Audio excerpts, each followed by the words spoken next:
Hello, everybody.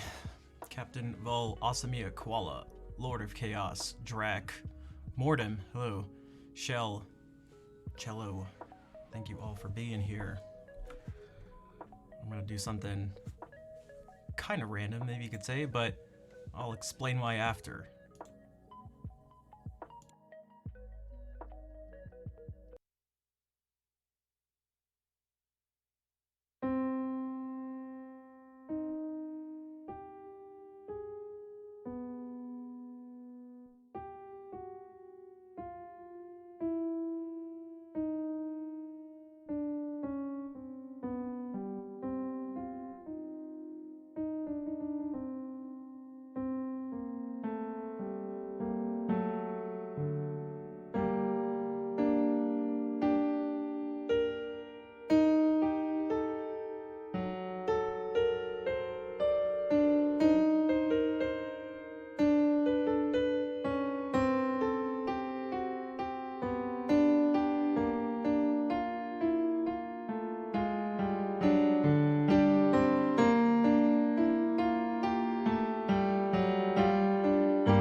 Does anybody know what that was? Well, not actually what this. I made that up, but part of it I did not make up. Nice Bach ending.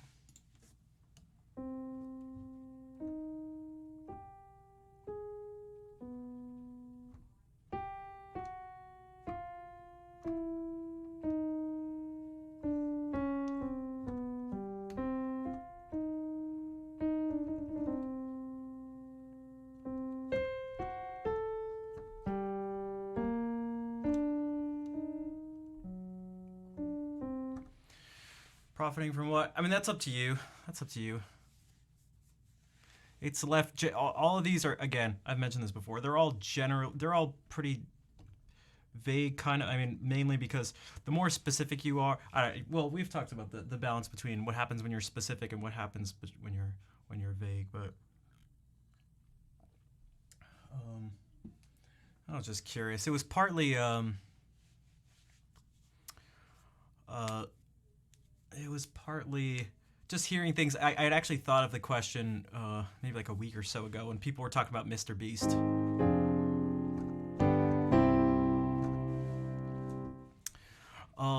Brian, what's up? You came in the middle of that. That was the theme from the musical Offering. So I listened to, well, it's actually, I didn't finish it because I had to start the stream, but I was in the middle of a lecture on the musical Offering. I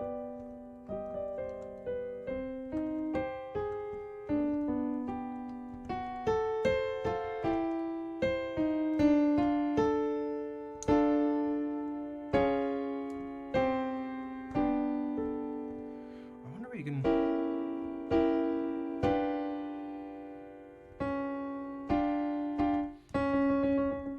Quite a nasty note. Hey, what's up, Tori?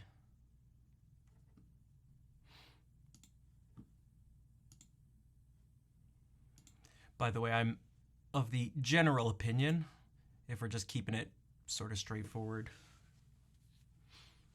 again, in general, if someone's doing something nice and they really mean it, and it's just good overall, and it comes from a good place, then I think you actually have to profit off of it for them in a whole bunch of cases. A lot of situations, for the people who don't have such the sort of overabundance of means,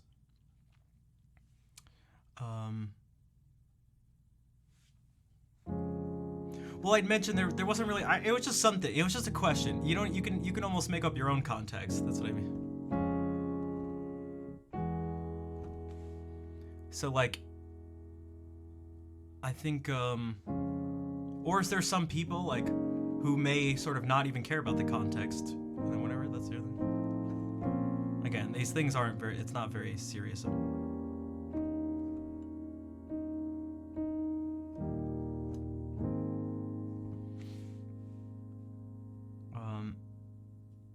I feel like you have to be in a pretty strong place to, well, here's the thing. I guess maybe this is something I should specify for this, is that,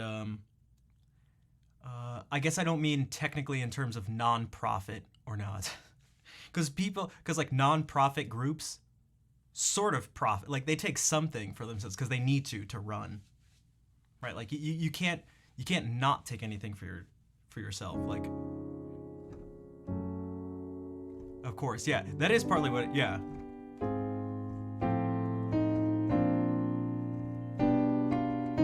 That's a non-question. I don't know if it is. Maybe it is. But is there anyone who thinks if you're doing charity, you shouldn't be getting anything back? Auntie LM, thanks for the follow.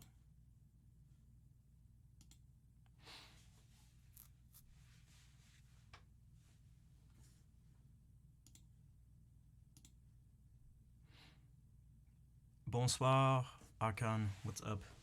Again, I just did it because, well, maybe we can move it to the very specific thing, so we can move it away from the general for a second. And people were getting really mad because Mr. Beast like profits off of people. In particular, people were mad. Although this is how fast things change in today's world, is that something that's like a week old is just like seriously old news. But it was like he gave these people, he paid for people's eye surgeries, and people were just mad.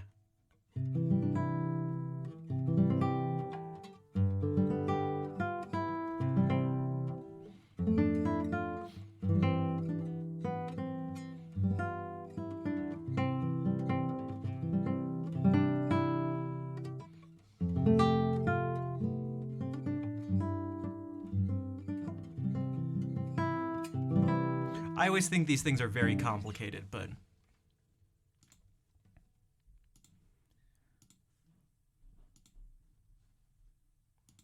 there's just something on my mind.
He's on YouTube. He makes burgers and he gives away a ton of money. Yeah.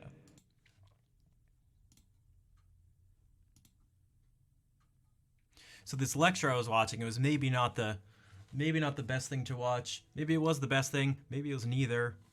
It's probably neither, but because so much of this, so much of what goes into Bach's musical offering is his attitude towards people, the other musicians of the day in the last few years of his life. And as many of you know, I've been a little on the snarky side recently,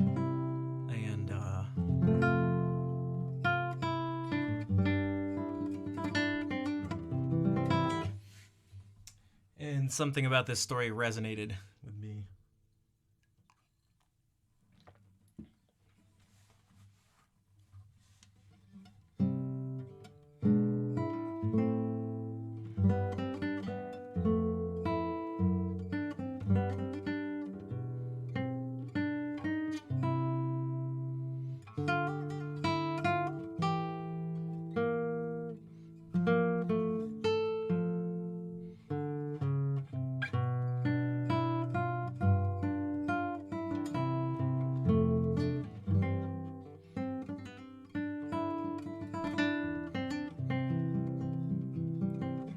Jumping into the stream rather late. Oh, you missed, I started off the stream saying almost nothing, and I did an improvisation on this. I asked if anyone knew. I think you may be the only person.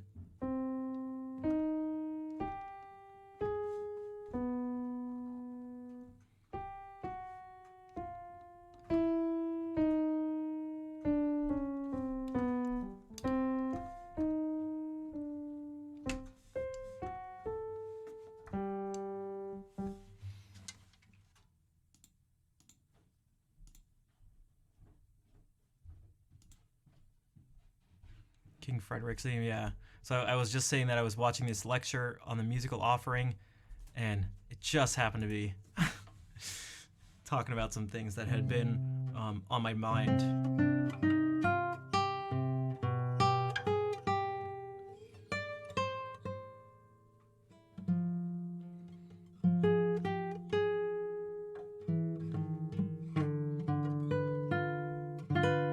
Welcome back, Koala.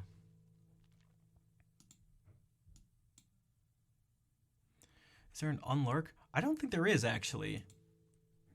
Try it, actually. Try exclamation mark unlurk. I don't think there is, but... Wait, no, I do think there is. Wait, try it.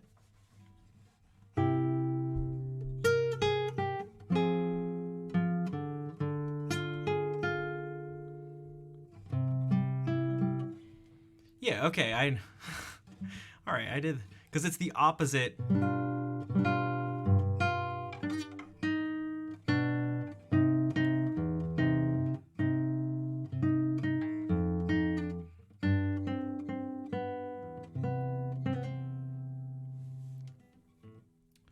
Synecdoche, what's up?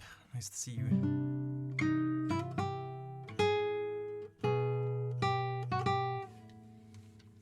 Alright, let's do this. So, I gotta do this every day.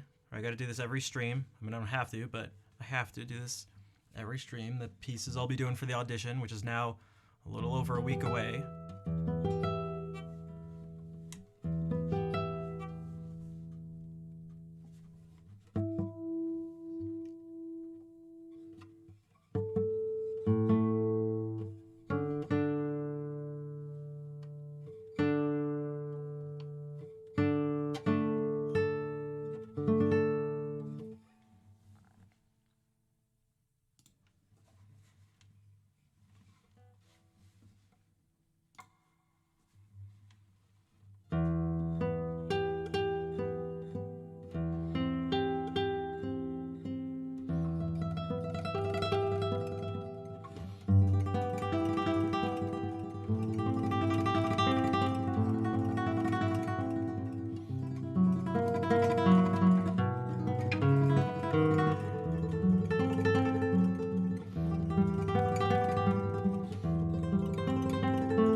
So just to clarify, this is not a test. Nothing is riding on this. There is no right or wrong answer. There's not even an answer. There's not even an answer. It's just a general prompt, I guess you could say. I'm not looking for something. I'm not implying I'm not implying anything by it. You can perhaps you can make your own definitions for stuff. Not to mention, again, if I made it properly specific, it wouldn't. I don't even think it'd fit in command form. Twitch probably wouldn't. It'd probably block the message because messages that are too long don't get sent.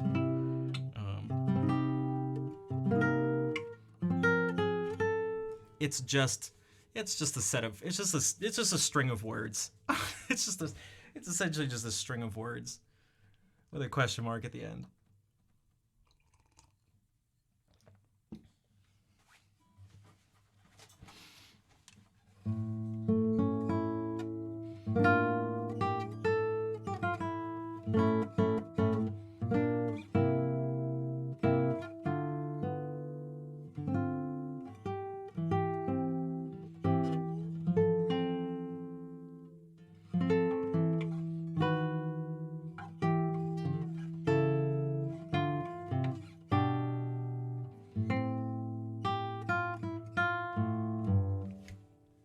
I was gonna say it's surprisingly difficult, but maybe some people wouldn't be surprised. But I find it to be quite difficult to come up with new questions every stream. It's one of the reasons I purposefully didn't want to come up with stream titles and things like that are just different every time. I mean, how are you supposed to do that? So to give you an idea, these are the questions we have used on stream. Ready? So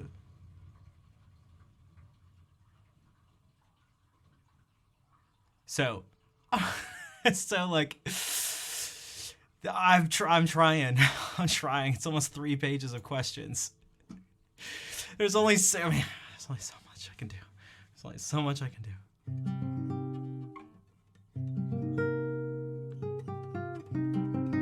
Hello, squirrel.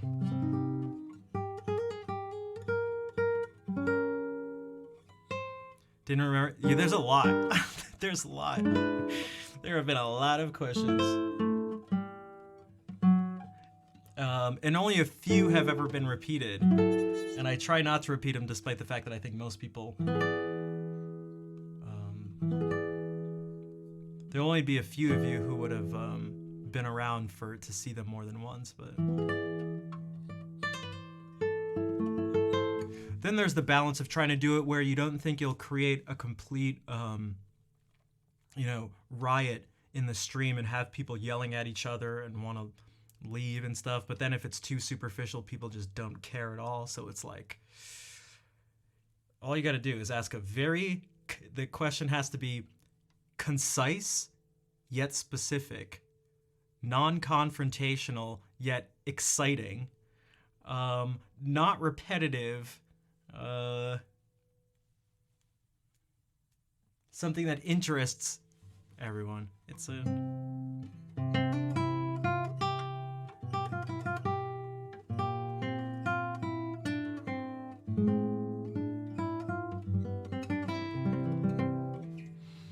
Does it though? It does. It does. I mean, maybe the trick is to make it vague. That's what I did.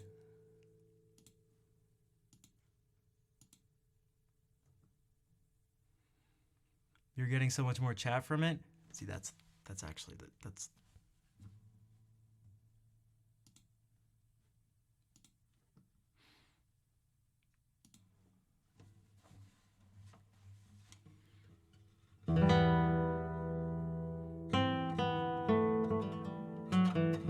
Why is this?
Yeah, he's suspiciously large amount about this. There seems to be a lot of not. Eddie Morris guitar. Thanks for the follow. Old boy, what's up? How's it going? I was gonna say a couple things I forgot though. Do I have a set playlist before I start? I do not. You could say I play what I feel like playing. I think there's maybe a better way to put it though. Because in my mind, that actually, I don't think you meant it that way, but I think that can come with almost a negative connotation. Like, I play whatever I want to play or something. But here's what I mean. These things I'm playing right now because these few pieces are something I need to practice performing because I have an audition coming up. Okay. Alright, so I know you don't mean it like that, but for myself, in terms of explaining it, I think it's also more interesting than just going, do you have a set playlist before you start the stream or just play whatever comes to mind and you feel like playing? No, I don't have a playlist. Yes, I play what I like. And then moving on, right? That's pretty boring. No. Yes. It's a pretty boring answer. So to start the stream, I didn't do this. I wasn't planning on doing this at all, but I had listened to, again, I was in the middle of listening to a lecture on Bach's musical offering. And for those who don't know, the musical offering is a piece he wrote and dedicated to Frederick the Great, and it has this theme.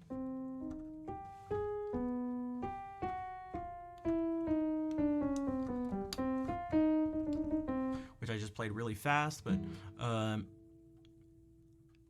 and I did this kind of for myself, which is again, I apologize for the repetition for those who are here right at the beginning, but within this lecture, it was talking about how at this point in Bach's life, he's in his 60s. It's those last few years of life, and he's essentially being criticized for not playing the cool music of the day. His music is antiquated. It's of an old style. It's too complicated. Again, it's not simple enough for people to hear. They gotta like use their brains and stuff. Like people like are specifically saying like they don't want to think when listening to his music, and he's writing these things, these fugues and canons and stuff with complex counterpoint, and it's like, dude, just yeah, get with the time. Just play some chords and write a melody.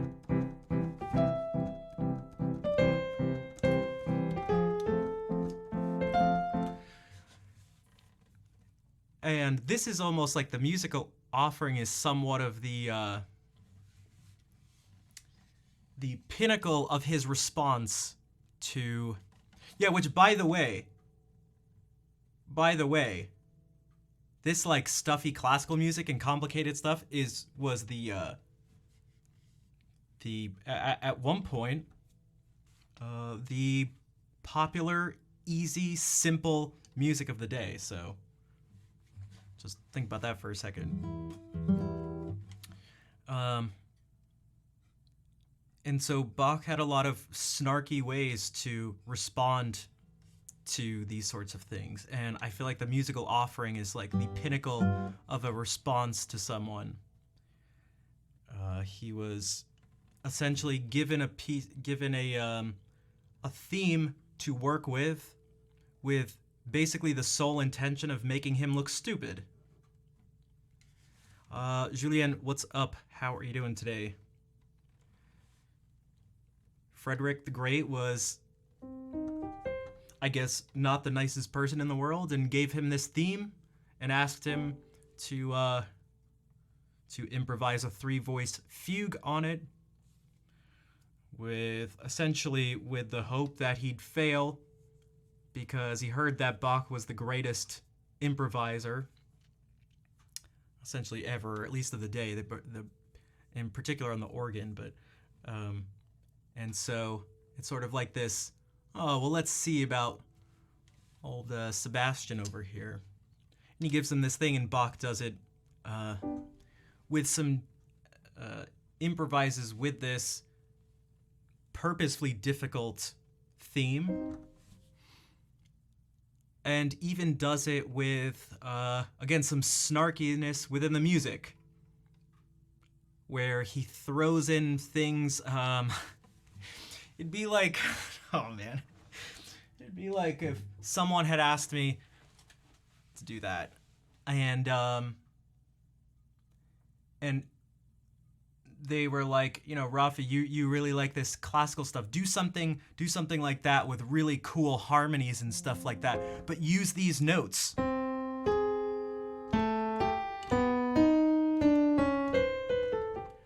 Something like that. And then the middle of it, at one point, I take it and do this.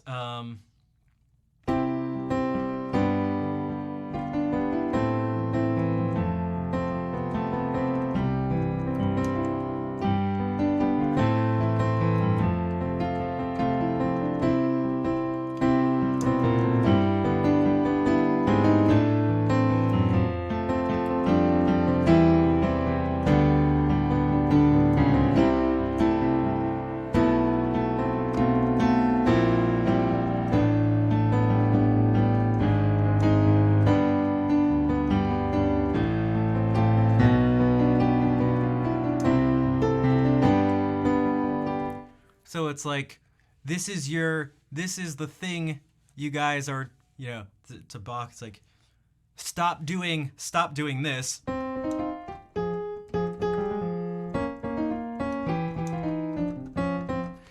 This sort of thing, and just go,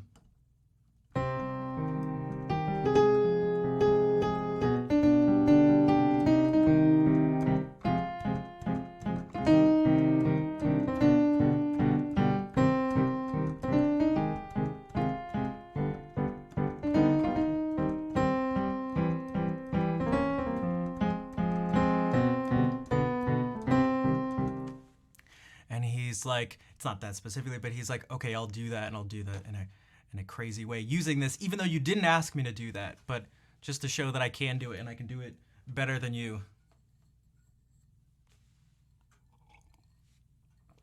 But I just don't feel like doing it. So he does this, and then is given an even more difficult task, a ridiculously, actually impossible, difficult task. And is essentially like, I'll get back to you on that. And so he writes him a 6-voice fugue based on this ridiculous theme. With this insincere thing of like, I offer you this great thing. You're so amazing and great. But he doesn't think Frederick is as great as his title says he is.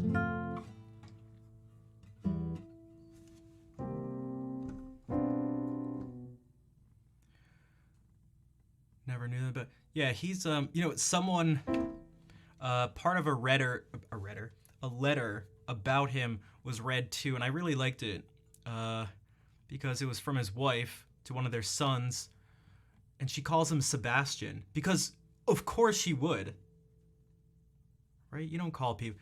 And I mentioned this months ago on stream. It was something I was thinking about, that I'm like, man, I'm like not a fan of referring to people by their last name. I feel like it's very it creates a disconnect between us and that person. Like, it's not even a thing out of respect. It's just like what we do. It's like, but that's, I feel like it makes it more difficult to connect with that person and to see them as a real person. Again, not that we think they're fake, but to see them, it just adds a little bit. It can be difficult to try to picture people from the past, but referring to them by just their last name, I feel like makes it even more difficult. Like, think about some famous people, and then just think about just using purely their first name. Like, imagine if you thought about it, like, this is what, like, imagine if we said Frederick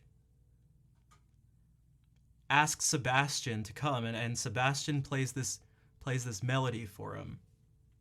And Sebastian was mad at this stuff. It's like, it's no longer this, like, that statue is Bach, but like, I feel like that statue is not Sebastian. We talk about Segovia or something, but he's Andres. Like, that's who he is. I feel like it brings them down to earth.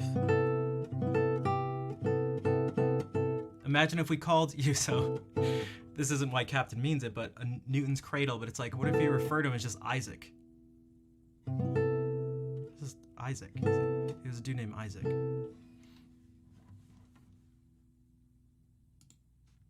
And Einstein was Albert. Dude was Albert. Einstein. Albert. Now, obviously, if you're talking about someone famous, you can't be like, hey, that Albert guy. It's like, Albert who? Like, who are you talking about, right? So,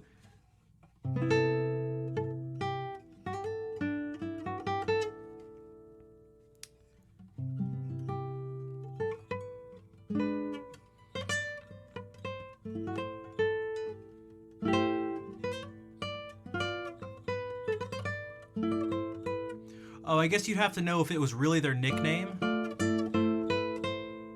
Right, but I don't think that's why people tend to do it. At least that's never been my impression of things.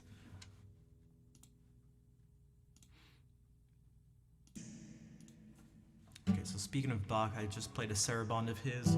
This is an Allemande that comes a couple movements before it in his first lute suite.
Thanks, Koala.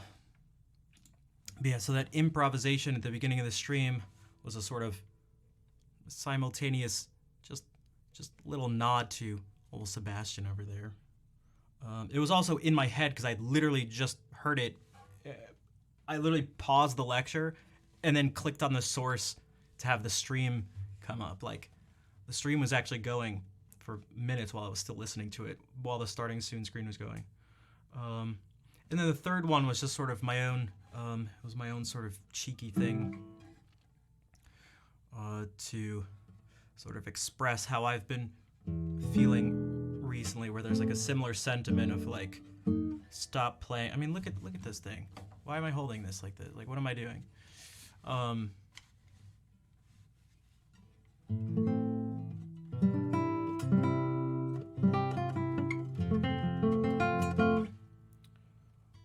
In this, what feels like an environment here on Twitch, and just kind of at large too, of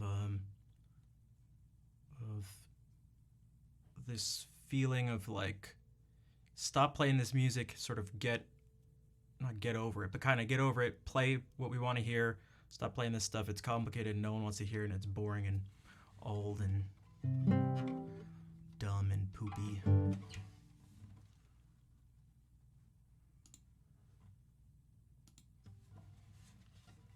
And it's like, I don't want to.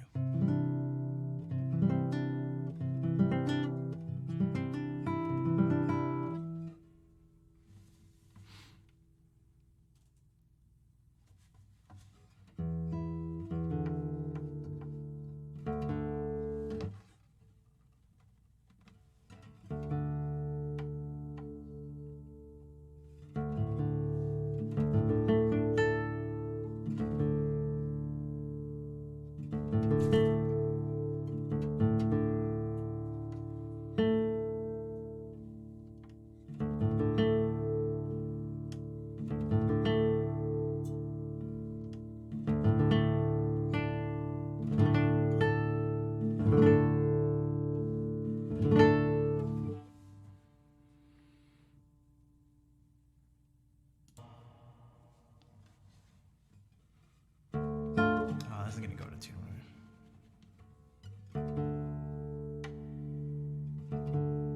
Malagueña? Yeah, it's a type of dance form, but also, well, it's probably not the best at this point in this tuning, but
there are a bunch of different malagueñas.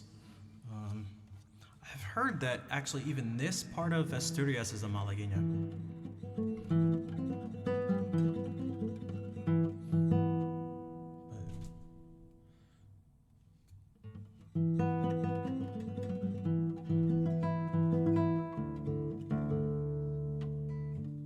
Yeah, it typically has this like upper pedal thing here. It's typically in, you could say, A minor or like E Phrygian or something.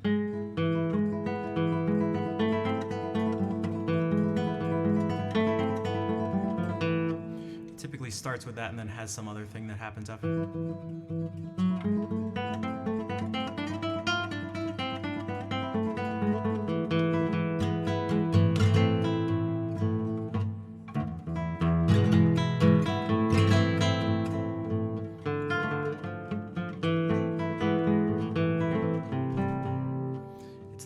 tuning too.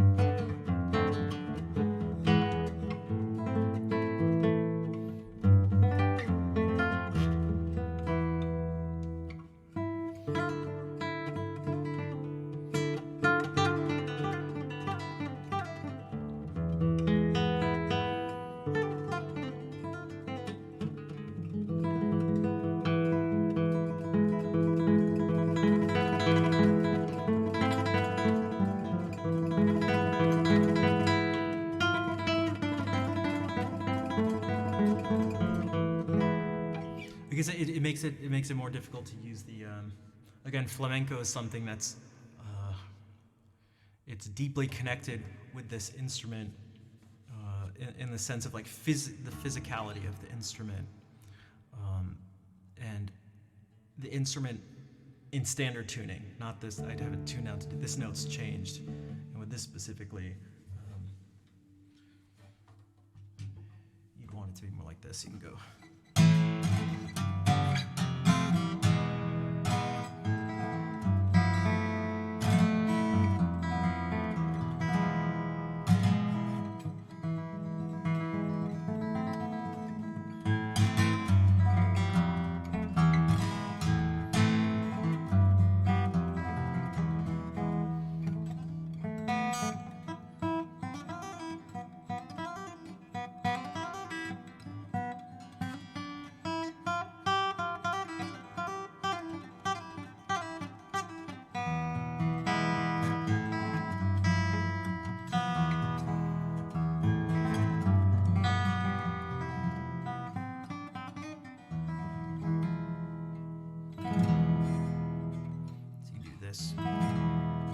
This.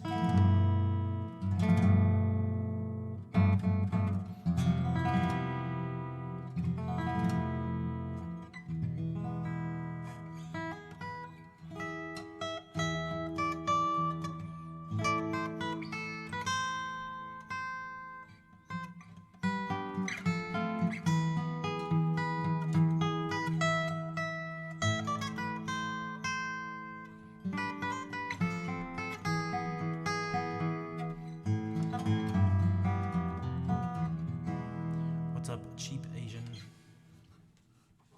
Sort of like how this, if you were to go like.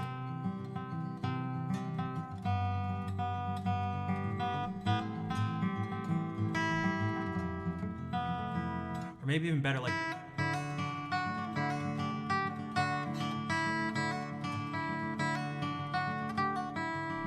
A very folk sound is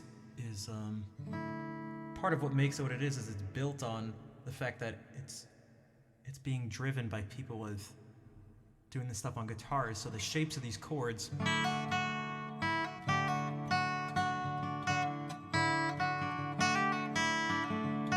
and like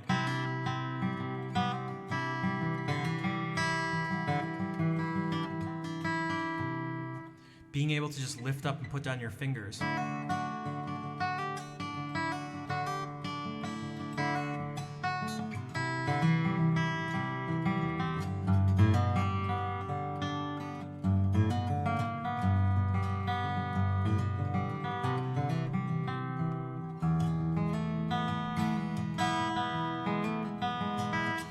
Yo, Vargosh, thank you for the 5 gift subs. Hey, one went to Synecdoche. Vargosh, thank you for the support. Have I studied genres? Not as deeply as I've studied that of the Western classical tradition, you could say, because for there's a lot there, but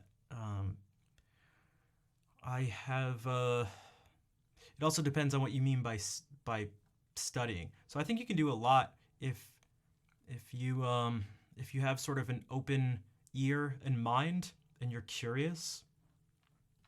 You can like I don't need to read a book and do formal study to know that, like, well, for one, I've been surrounded by like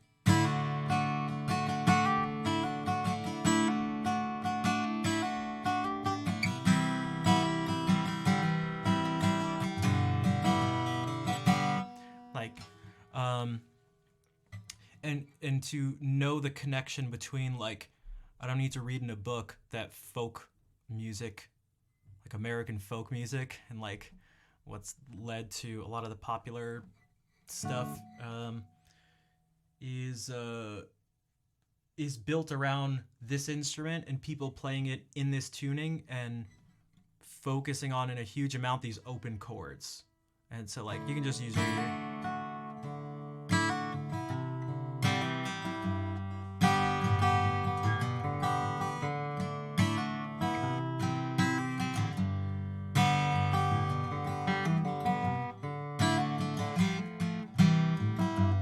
Which is why me just doing that already sounds like Sweet Home Alabama. It's like part of the reason why, but yeah. And then, although I've never, formally studied flamenco, I've listened to a whole heck of a lot of it.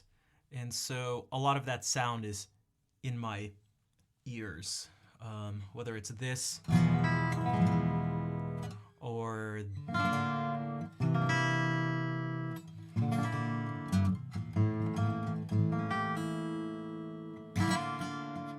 what's up, Tanya? How are you doing? Which I shouldn't be doing on this instrument, but it's in standard tuning.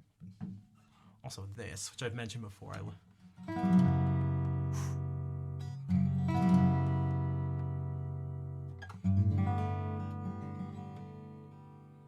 This particular chord you get in tarantellas, they have... It's an F sharp chord of some sort, and we could talk about, like, specifically what it is. But it's just like, ooh, baby.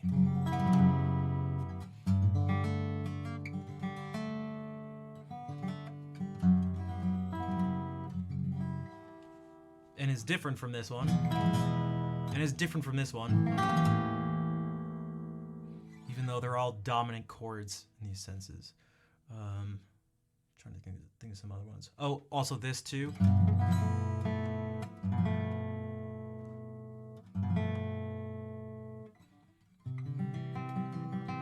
You're in Germany. Ah, okay, gotcha. Well, welcome in, and thank you for the 5 gift subs before your first message. Arabian. It depends on what you mean, like something of Arabic origin, you could say. So I'm Armenian, and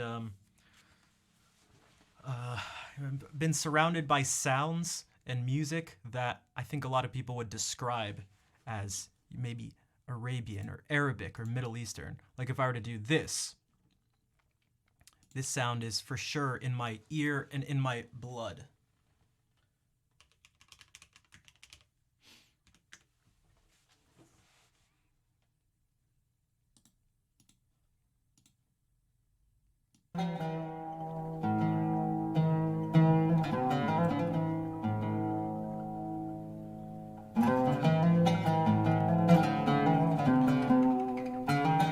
And again, although I've never, played the oud before, which is what this is, I'm used to hearing those. If you know, those are some microtones, you could call it. It's that second scale degree is like slightly flatter than what it would be on the piano, but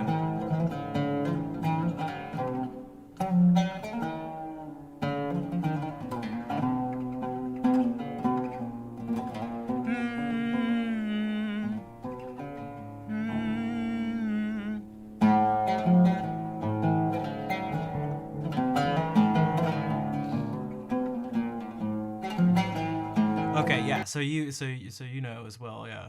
If you're Lebanese, Captain Moonscar, thank you for the 19th month resub. Also, Tanya, you're doing black. I feel you. I feel you on that. I feel you.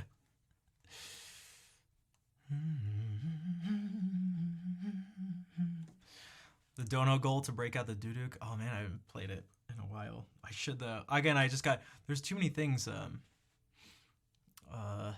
Man, there's just too many things to focus on. In order to understand flamenco well, and I mean the guitar, it's necessary to understand the cante. Originally from an ethnic group that comes from India. Yeah, there's a reason you get this, which is actually similar to kind of what we just learned.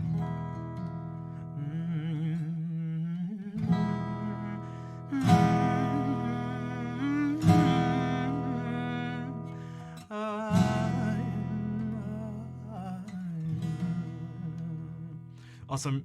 Mr. Leeson, what's up? And say, hey.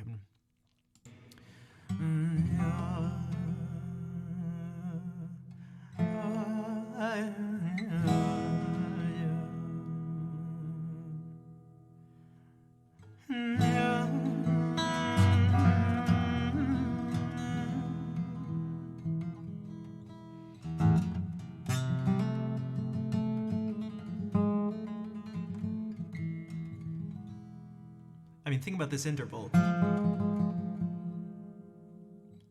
The good old augmented second. Not a minor third, an augmented second.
What's up, Ned?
something like that is very different from, well, something like this. Which is the third piece I'll be doing for the audition. This is technically of Mexican origin, but from a pianist who is writing in a very much a classical style in the early 20th century in particular. Dude, my fingertips. Okay.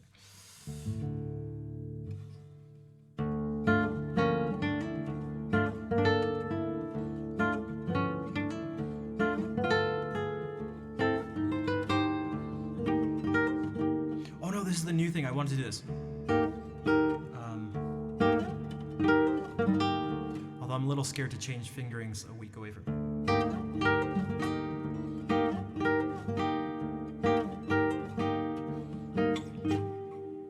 But let's try it again. Yeah. So, kamikaze. So it's like kamikaze, but also I think Katze, cat in German. Die Katze.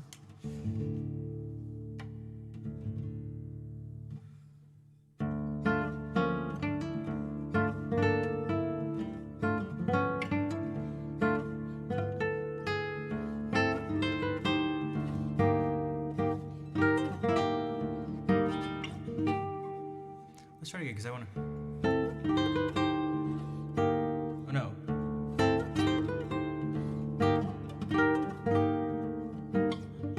Oh man, this is annoying for a whole different reason.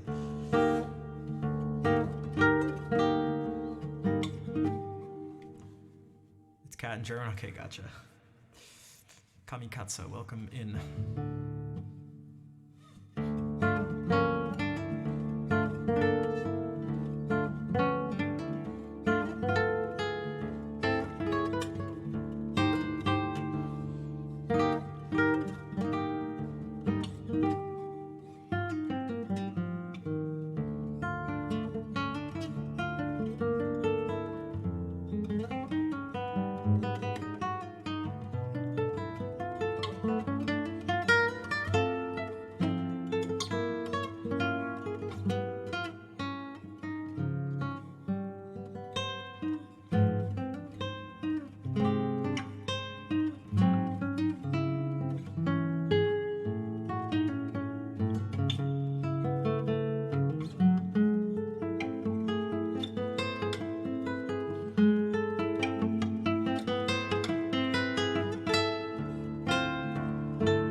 What is up, Beth? Thank you for the 11-month resub. How's it going? What are you up to tonight? Thanks, Koala.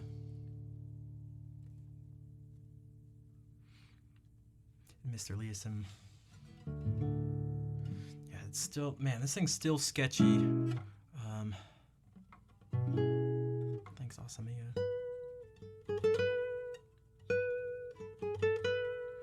Your daughter woke up crying. Okay, gotcha. Will playing Twinkle Twinkle help? Or what if instead... What if instead...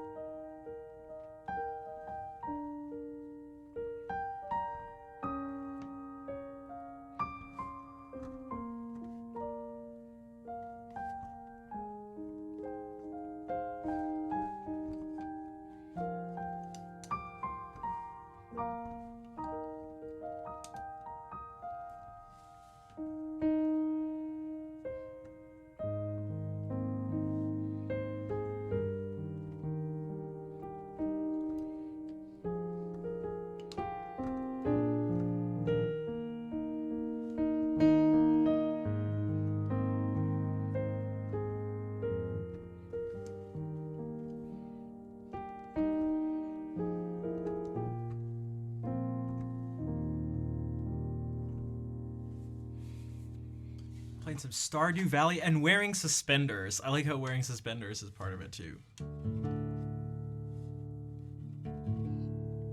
How's the Stardew Valley going? I'll try to provide some good Stardew Valley music. Which, actually, I'm actually not sure I can make that promise because I feel like a lot of this is not good Stardew Valley music. Your pants are so secure. Is this gonna be your new this is the suspender arc for Beth. Beth has entered into the suspender era. Hello, Riven. What are you up to tonight?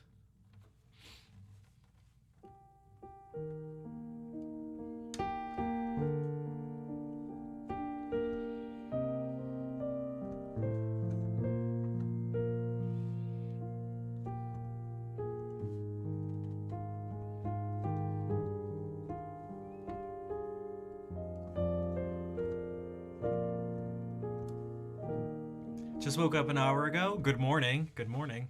You typed that as I spoke that? See? That means it's now definitely true.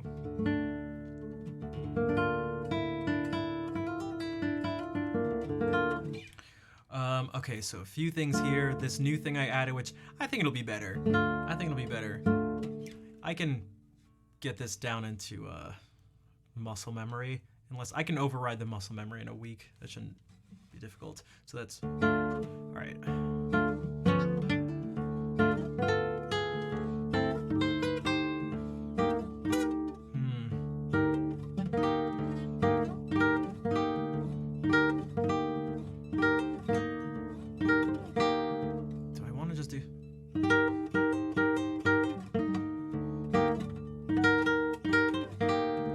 Can't be dun dun dun.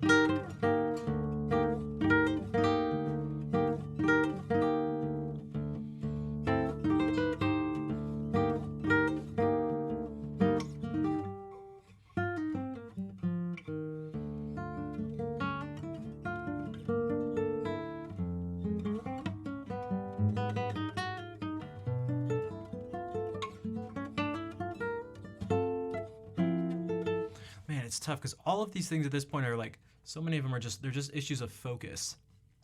So if I just focus on it and I go like, oh, I'm gonna practice this, it's like, it's not an issue because it's just what my mind is all focused on.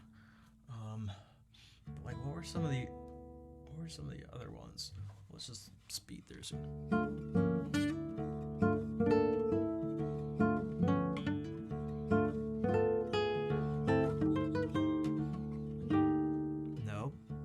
Change it.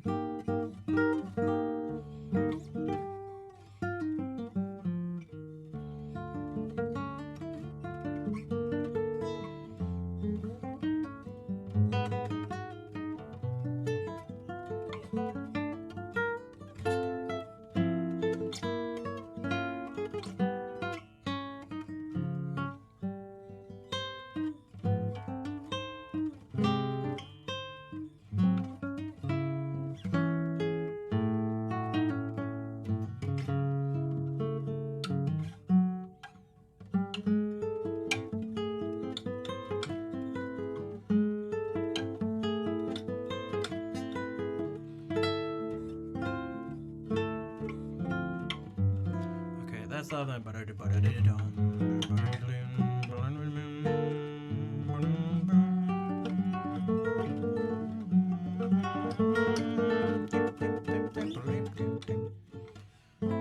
Oh, this. Not this specifically, but.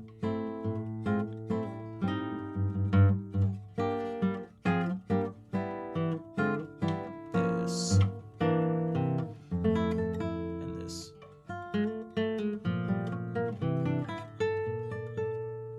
Is a pain in the butt.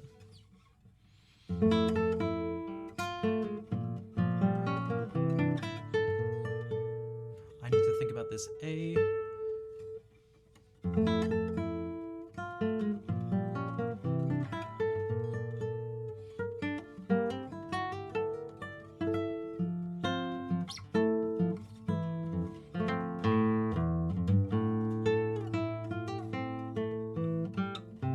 Forget about the repeat. Oh, this.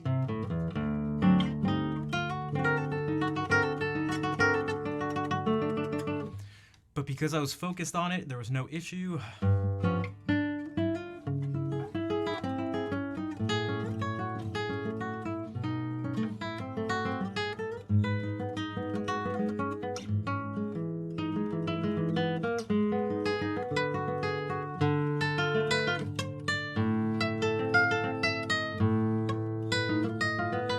This.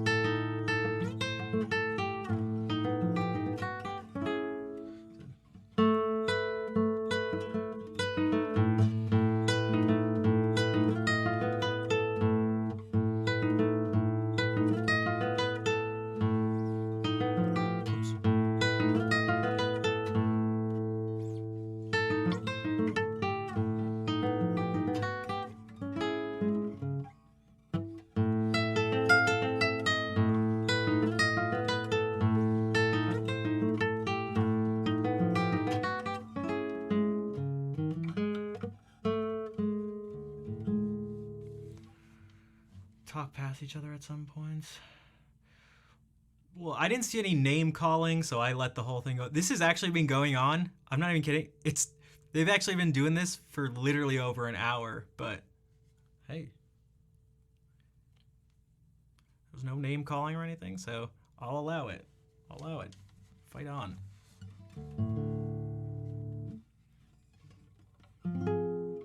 We need to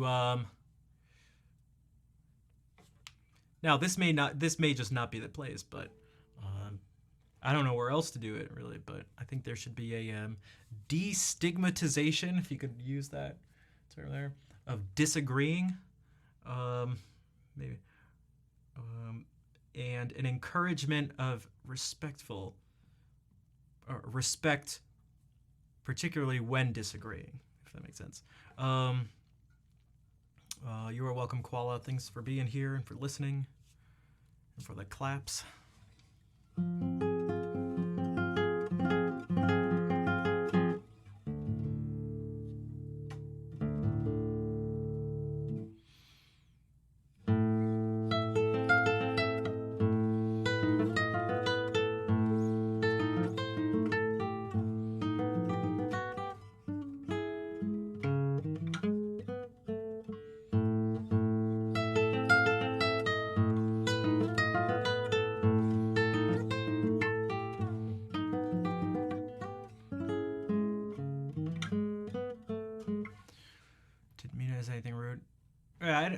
I didn't think so either. I was, and yeah, I think that's well, I mean, if they're not saying anything, like other people can join in too. The thing is, I sort of brought it on with the question of the day because the whole thing is like, it's like, okay, you guys can't discuss this thing. Also, no one can say anything if I'm playing music because it'll be distracting, and no one can do. It's like, what are you guys gonna talk about? Like I don't want to kill the chat, like, which doesn't mean there shouldn't be any boundaries whatsoever. But it's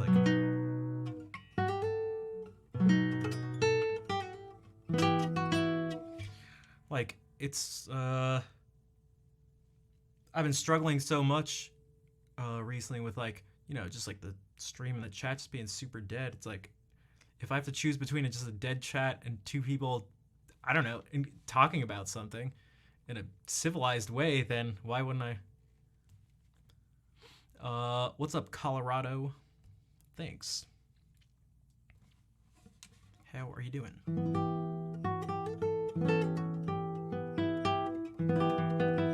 Right, I'm so like,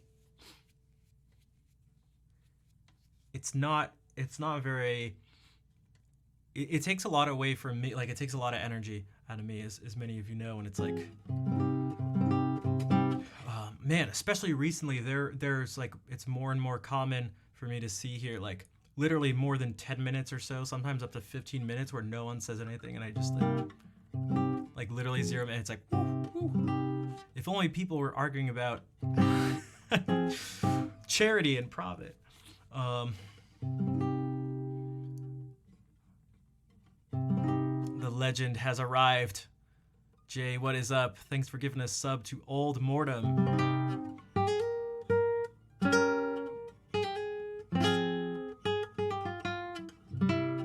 Only been on since 2012. Damn, that's a pretty long time. Jay, thank you for giving us up to Colorado. Okay, well, no, I don't want to. But yeah.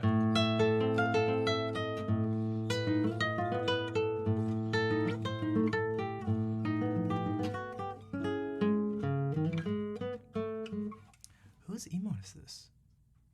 He plays music, nice.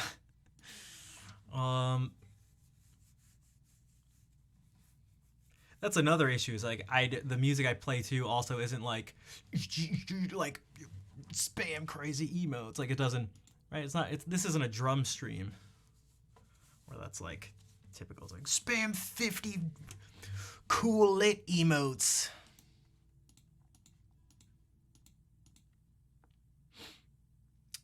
Jay, thank you for giving us up to Squirrel Spaz as well. Squirrel Spaz has been very kind and supportive recently Freckled Farmer, what's up? You can spam cozy. You know, that's right. That's right. But dude, those streams where it's like,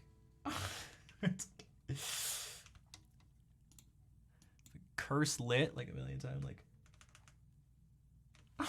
like literally these are the messages, and it's like 50,000. And like, it just because yeah, it has to make this noise too.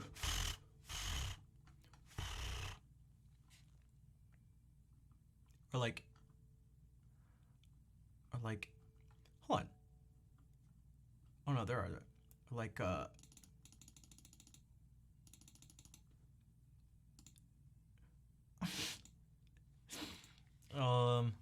waffles. Hey, that works too. Also, Jay, thank you for giving us up now to the Poke Warlord.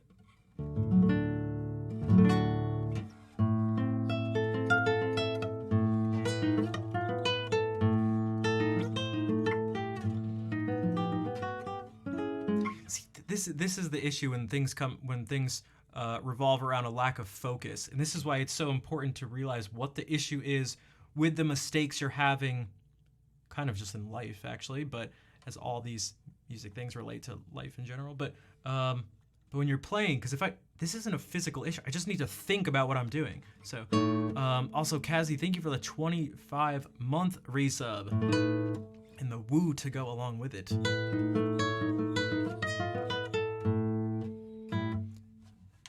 You want waffles, but like frozen Eggo waffles, not actual. I know what you mean. There's something special about just like just getting those waffles from the freezer. That brought up a very specific memory of me in high school being really high and just eating all the frozen waffles out of my friend's parents' refrigerator. Well, freezer, I should say. I don't even think I heated them up. I'm pretty sure I just mowed on them. Like, cause they're not like frozen solid. They're just like really cold and like, I don't know, kind of hard. But like, those are the things you do. Kids, don't do drugs. Drugs are bad.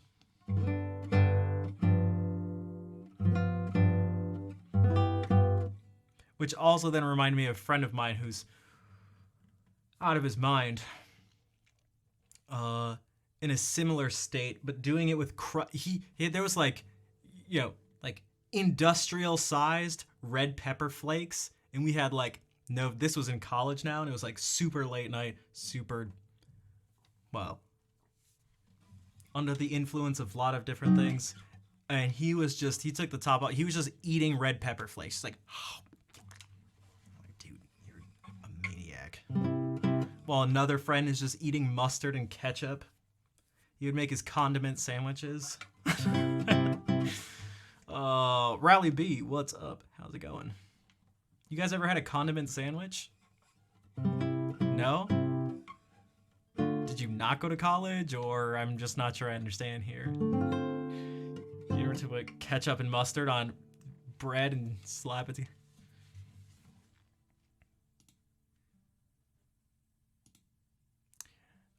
As you can tell, I'm very sophisticated.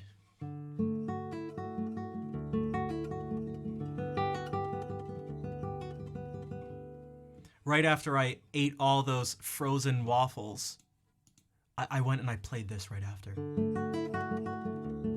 I grabbed a glass of red wine, a really nice red wine, and I played this after. Just kidding, I didn't do that.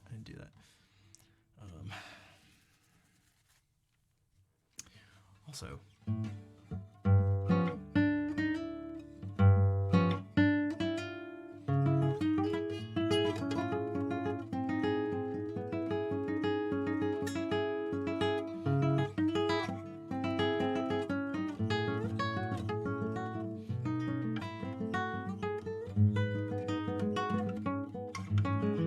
maybe, instead of bringing up things revolving around money, maybe the question of the day should be, what's the craziest thing you've ever eaten while drunk and or high? It has to be that specifically.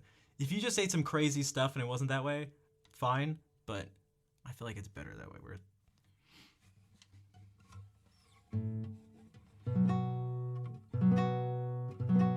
Cheese Jam and cheese. I'm down with that. I'm down with that.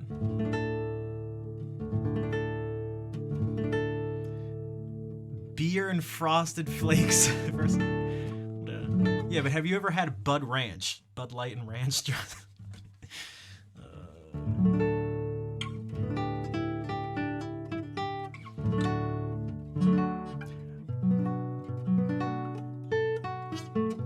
I don't think anybody really had Bud Ranch. That was just like a joke of ours. Actually, the friend who was eating the red pepper flakes, this is another time, came up with that idea, Bud Ranch. Because Bud Light started, like Budweiser started putting out all these like different flavor Budweiser things, and it was like somehow it just landed on Bud Ranch.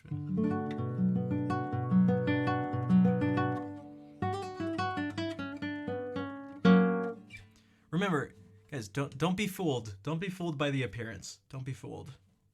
Don't be fooled. Don't be fooled.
Another little. I need to start doing this with Mozart. There was a nice Mozart move.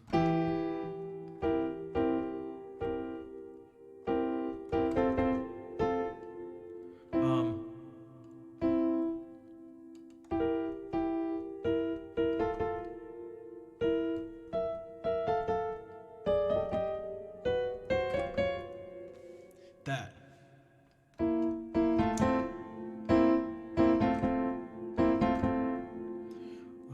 What it does is you move down like one chord, so F, and then you do something to E flat, and then you do something to D flat if you so.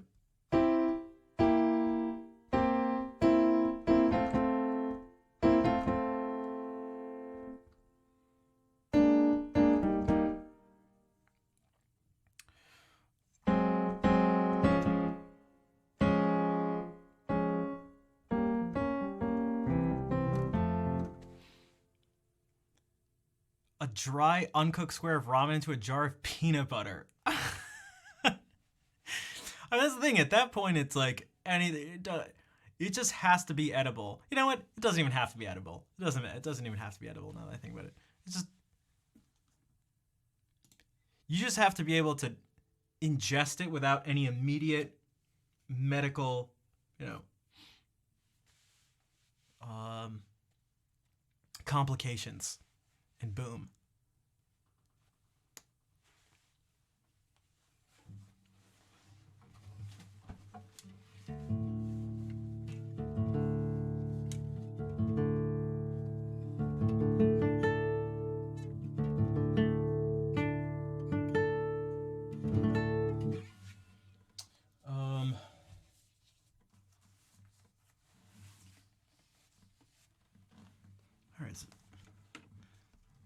That's right, deconstructed peanut noodles. See, that's another way where you can just like, you can justify anything. Just put deconstructed in front of it. Was there by any chance a balsamic reduction around it? I don't know what it is, but I feel like whenever people use the term reduction and then deconstructed, I feel like I hear those terms all the time. Oh my god, charge $20 at a hipster restaurant. This is deconstructed peanut noodles. Oh, that's right, infused. Infused. What are some other? Okay, tertiary question of the day. What are some culinary buzzwords? Deconstructed, reduction, infused.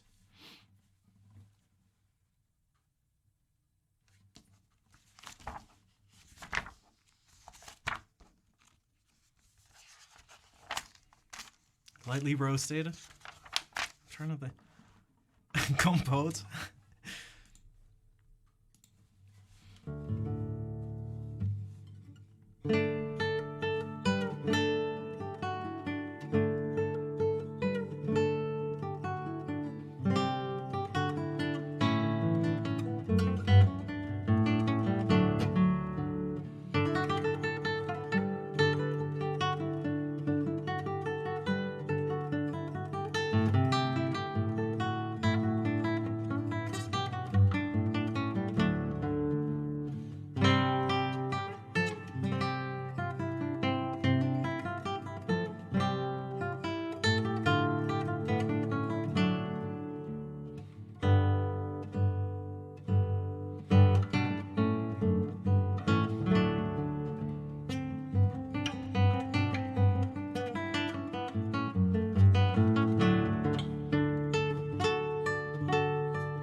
Bread with honey-infused butter smeared on a wooden chopping board at a hipster cafe. See, that sounds really good. That sounds really good.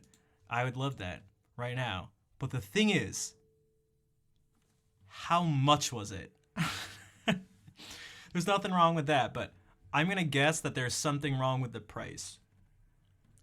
Was it like 3 pieces of bread this big for like $15? Am I Armenian? I am.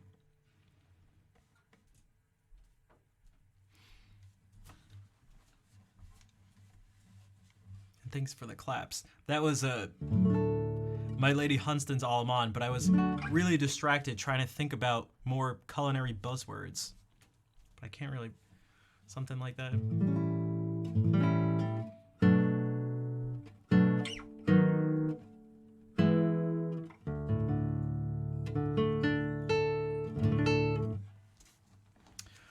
this thing's a mess. I just ordered an iPad, and I'm hoping that once I get it, and then go through the ridiculous task of putting all my music on it, that it'll maybe be easier to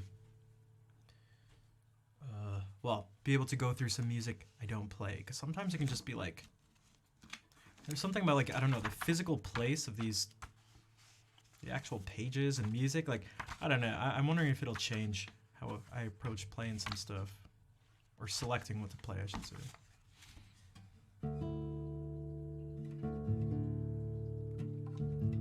Because, like, I feel like right now I'm, like, physically in this, like, Renaissance section.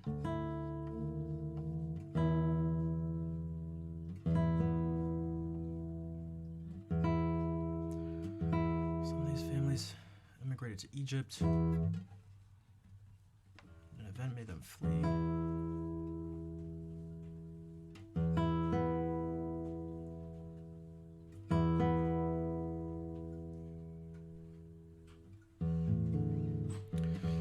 Hold on. From where they supposedly sailed to what is now Ireland and conquered it, they were called Milesians, the sons of Milspanian. I don't know if I'm saying any of this right. Nephew.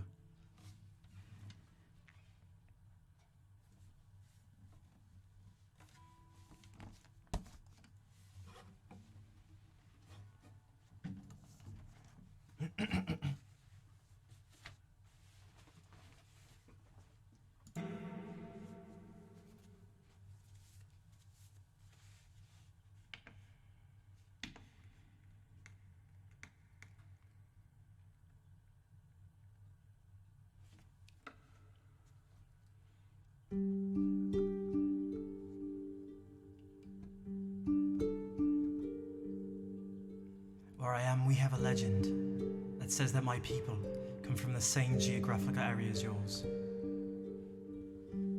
We descend from one of the families that Babel built. The legend does not specify it, but some of these families immigrated to Egypt. An event made them flee from there using the Mediterranean as an escape route.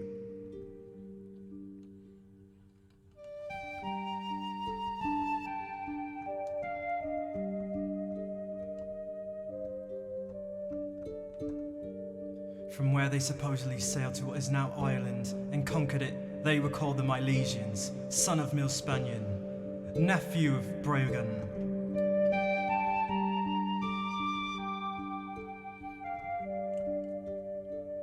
The great warlord, this is collected in a Leapar Gabala Ireland, okay, the book of the Irish invasions.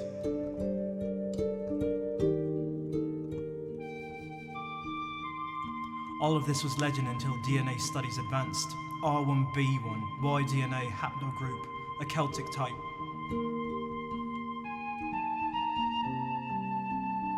Surprise yourself, Armenian.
I was thinking about this, but I'm not too sure about the integrity of this sound. Are you ready, kids? Thanks for the claps. I know, if only I had an Irish whistle somewhere.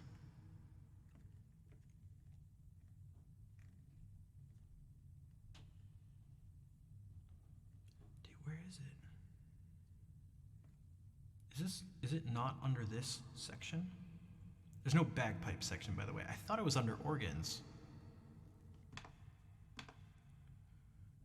Is it under woodwinds? No. It is, okay.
It's maybe not the greatest sound in the world.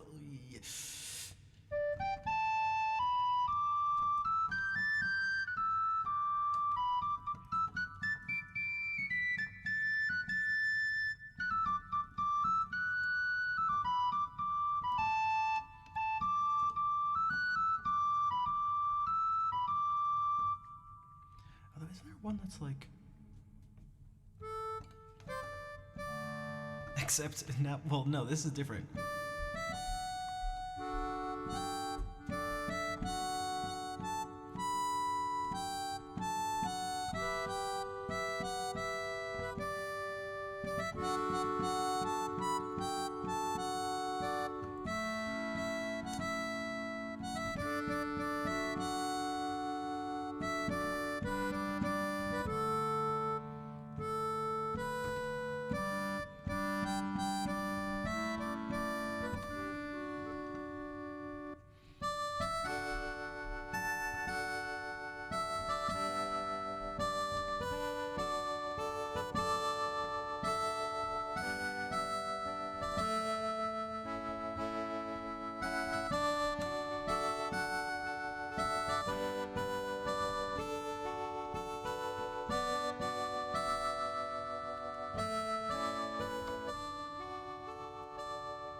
Good night there, Kazzy.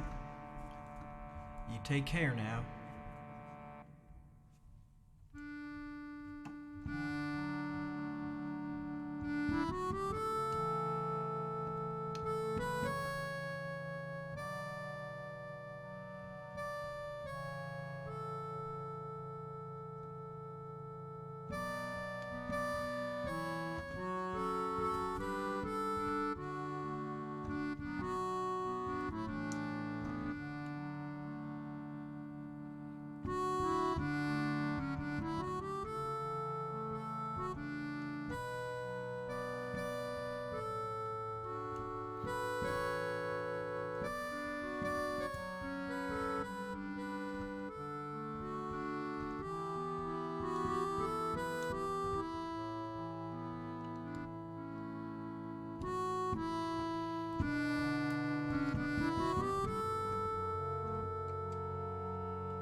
No, it almost went to it keeps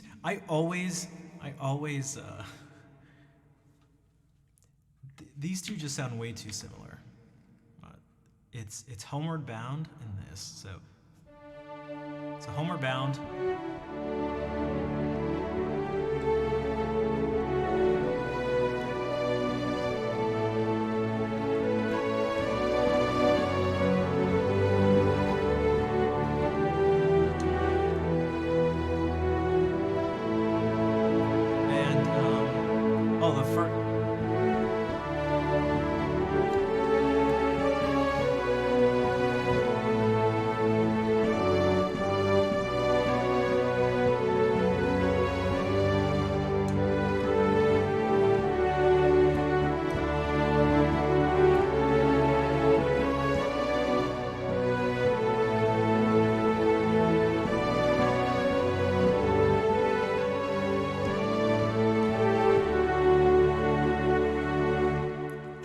They're so similar. They're so similar.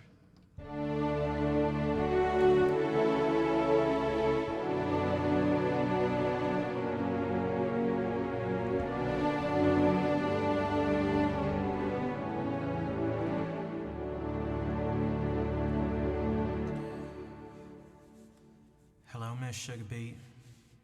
Good evening. Heading out. Have a good night. All right, take care, Beth. Thank you again for the resub. Enjoy the suspenders.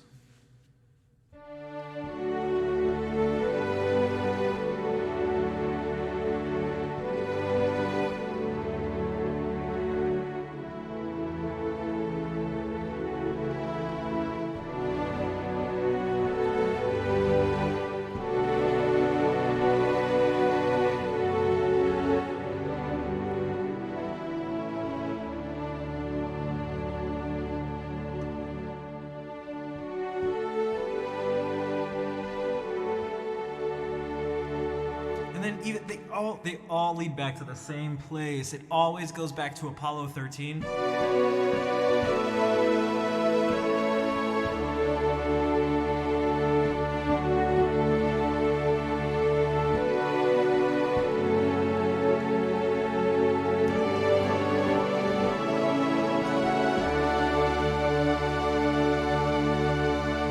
And then that always reminds me of Babe.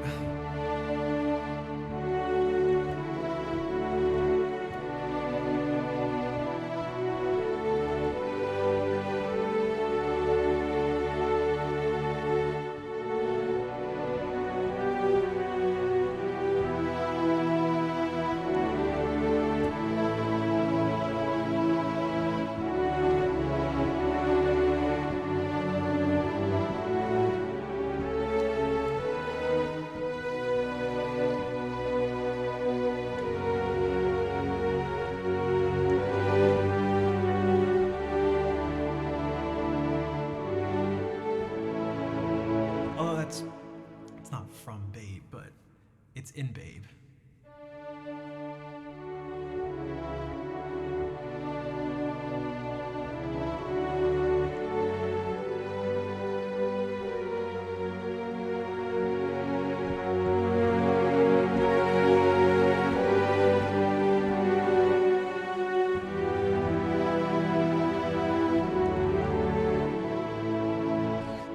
these are all just like, and then that leads to this.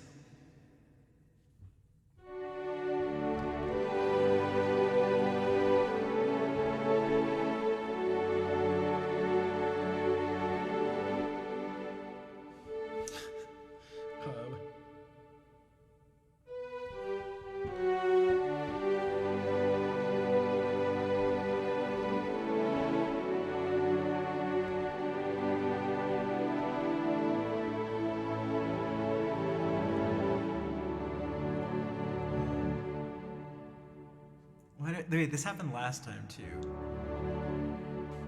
Oh, Forrest Gump is. Wait, but how does Forrest Gump go?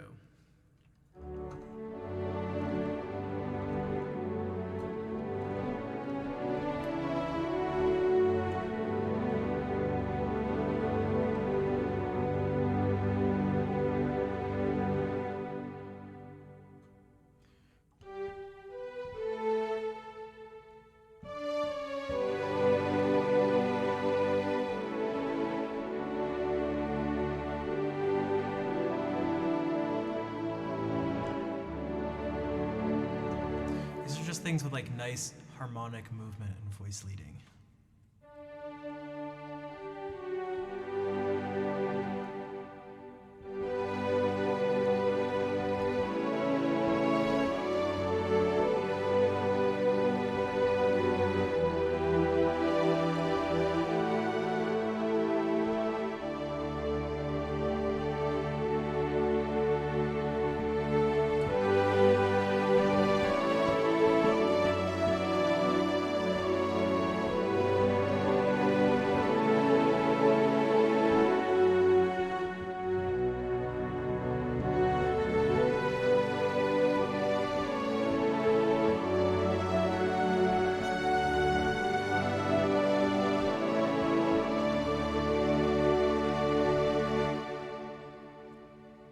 That's what it was. All I needed was Folgers to link me to it.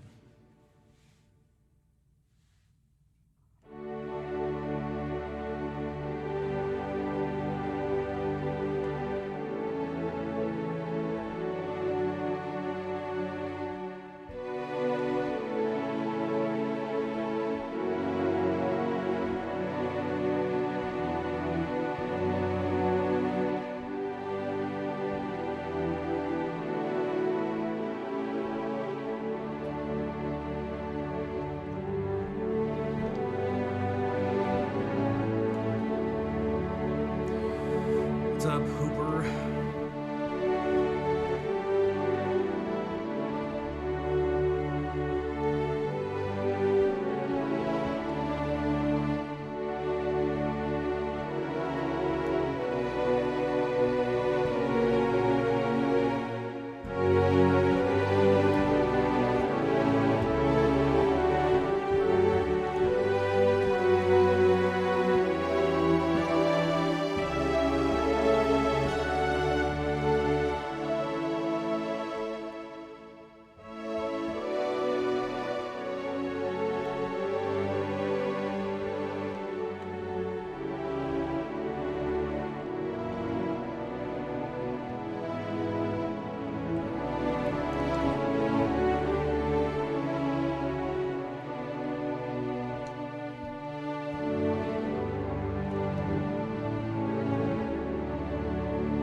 Oh man, I don't know.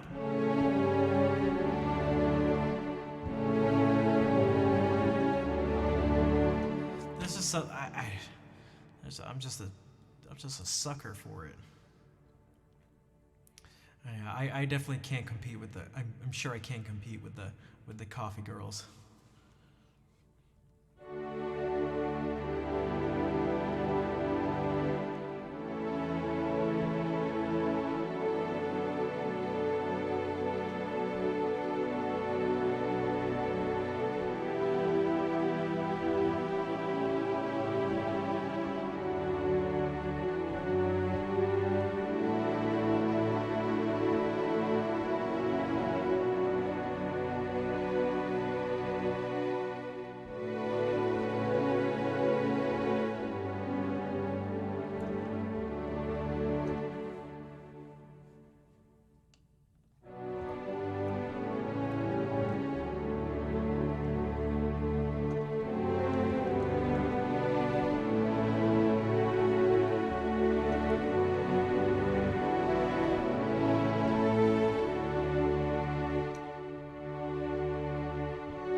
Actually, I gotta run for just a second, but I'll be back in just a couple minutes.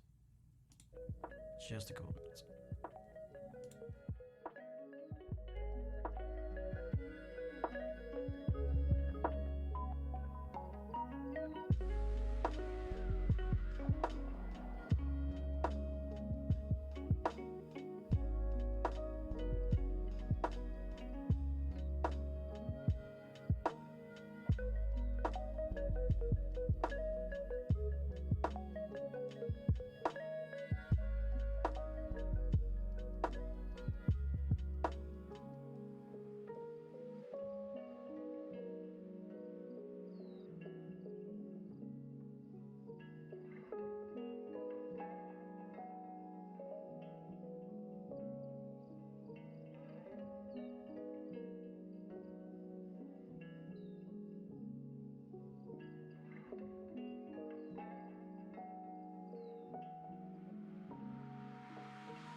Interesting music.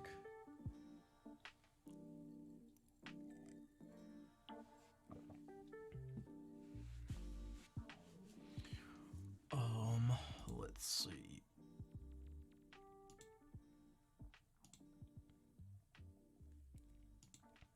Okay, so guitar stuff. Actually,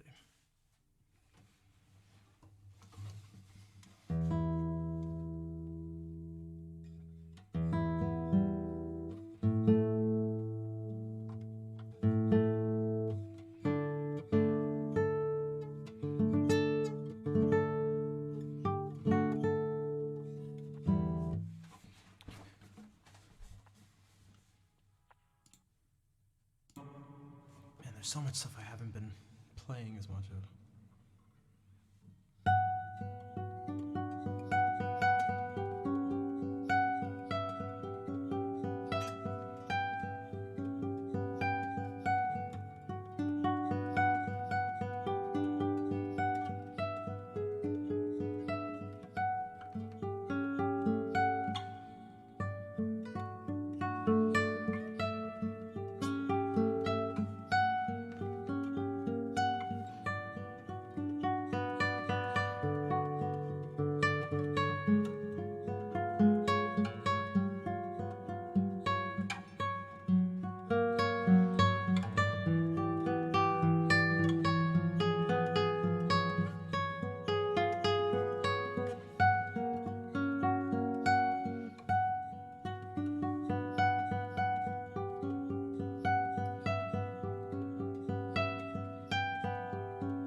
Thanks, Freckled Farmer. That was the first movement of La Catedral by Barrios.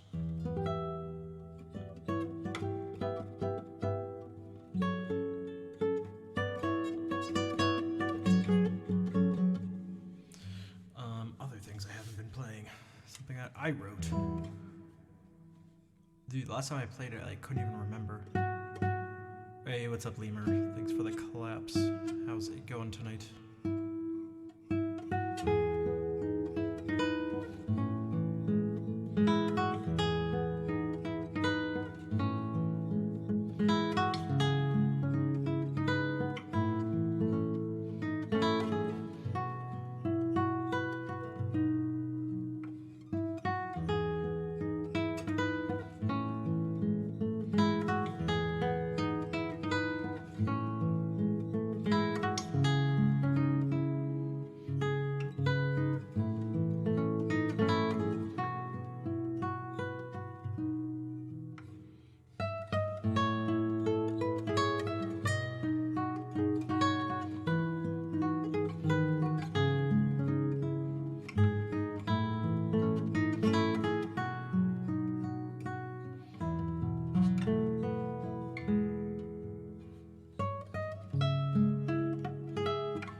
What's up, Hamburglin?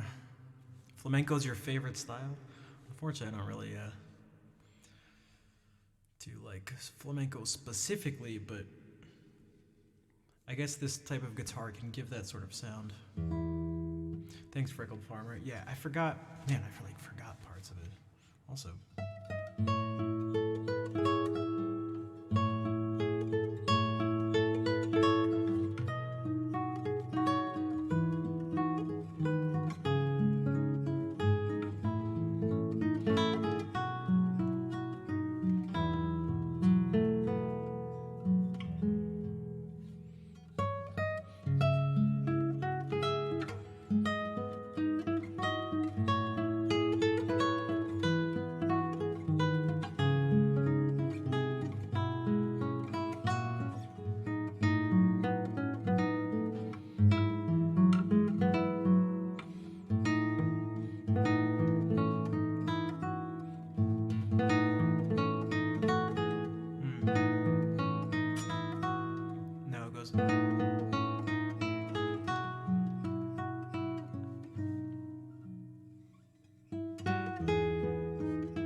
It was supposed to be one of the focuses was to write something that was as cozy as possible. And thanks, Hooper. And Chocolate Man, what's up? Thanks for the claps as well. Something cozy like this that I did not write, but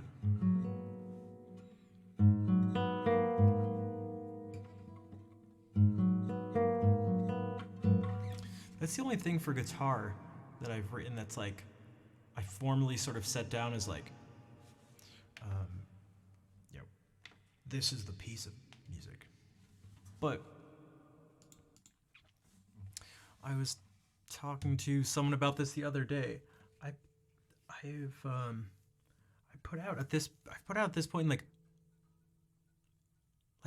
literally hundreds of hours or at least create it. It may not be public at the moment, but I have a lot of it saved too, of just original material in the forms of like improvisations and stuff. And some of them are just like general structures that maybe aren't like the exact same notes every time,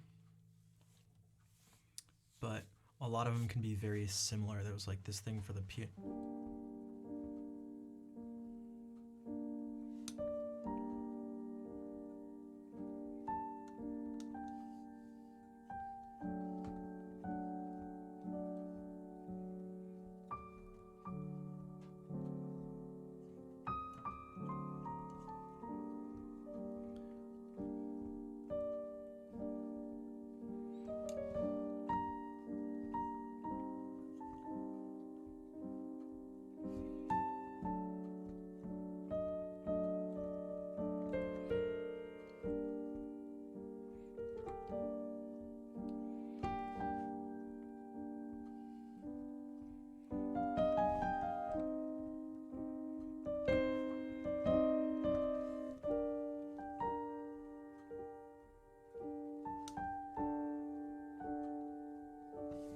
So something like this.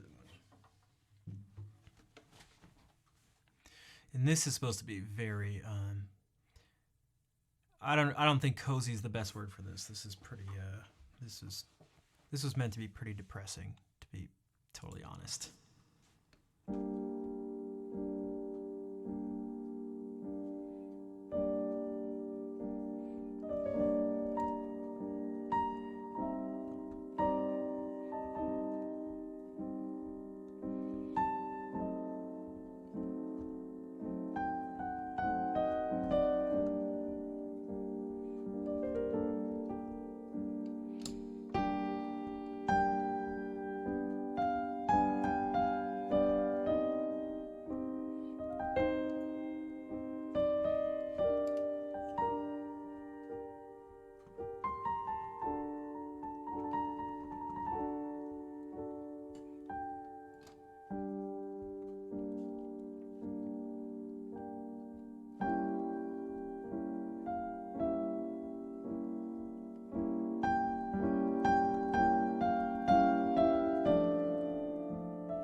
Hartmut, how is it going?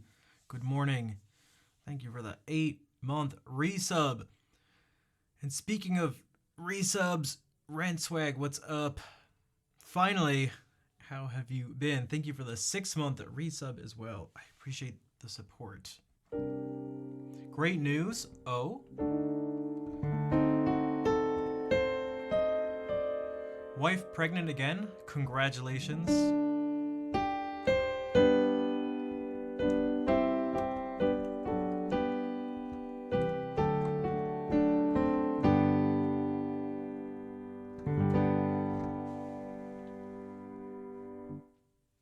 Hopefully everything is going well.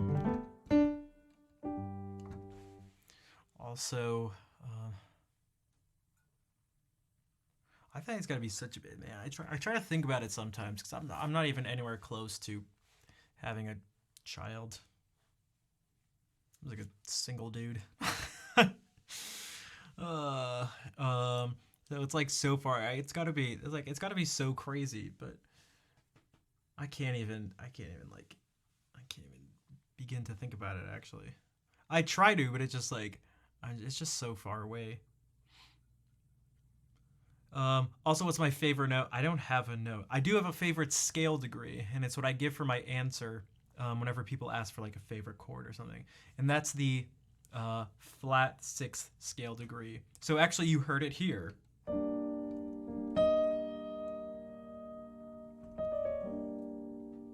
So in G minor, it's an E flat.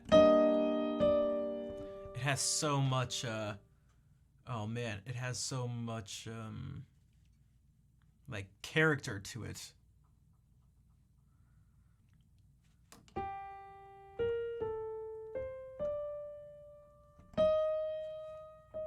It's the shoulder note.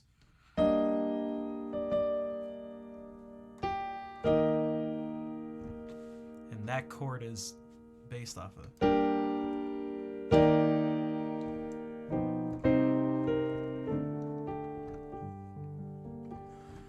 Also, Freckled Farmer said, you said it was meant to be depressing. Why? Depending on what you mean by the question.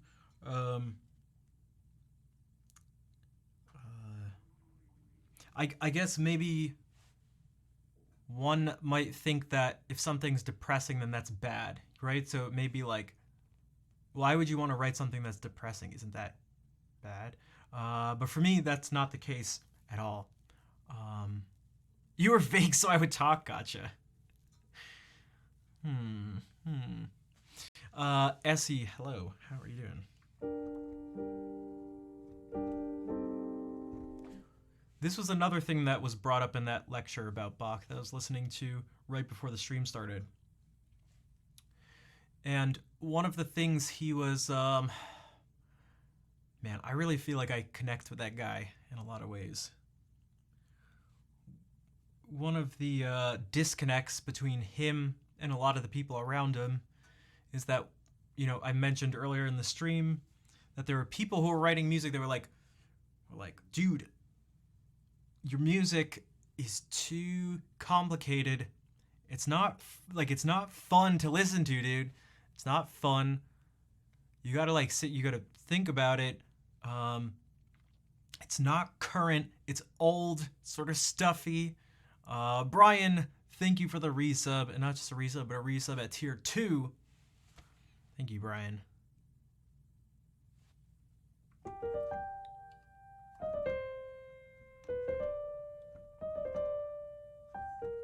Talking about Philip Glass? No, I'm talking about Bach. It's why I started off the stream with an improvisation based on this theme.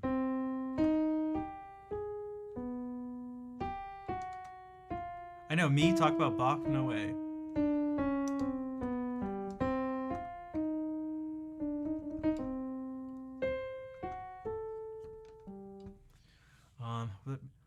Well, he was really well respected in one way, but not so in another way. His stuff was like, especially at the end of his life, it was like, dude, this music is old. Think about it. 1750, he's writing this stuff that's like super contrapuntal and just really intense. 1750, he died. Mozart was born in 1756. Okay, so this, like, think about... okay, so the Art of Fugue was written over the course of sort of like 10 years, but so this isn't super exact, but let's do it this way. This music is less than 10 years apart. Ready? This is maybe the best way to put it into perspective. This is...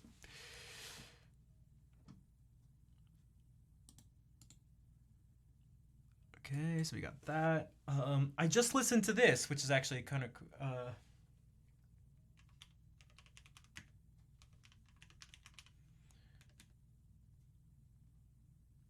Symphony number 5, which is actually kind of crazy. Yo, Beatron, what's up? Mozart's 5th symphony he wrote when he was 9. Okay, so yeah, this music is about 15 years apart. Think about music that was written 15 years ago. That's still... Dude. Imagine if the difference... Man, what was something that was written 15 years ago? So there's this, ready? So this is Bach writing this in 2008, right?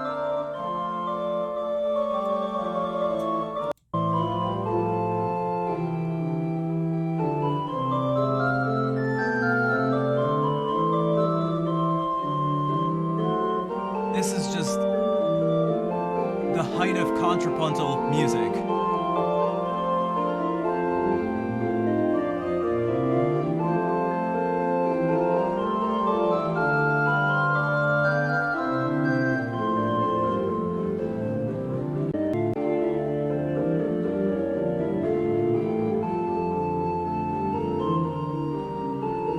So this is that old stuff. Oh, boo, boring. This stinks. Shut up, you stink. You stink. And then this happens. This happens.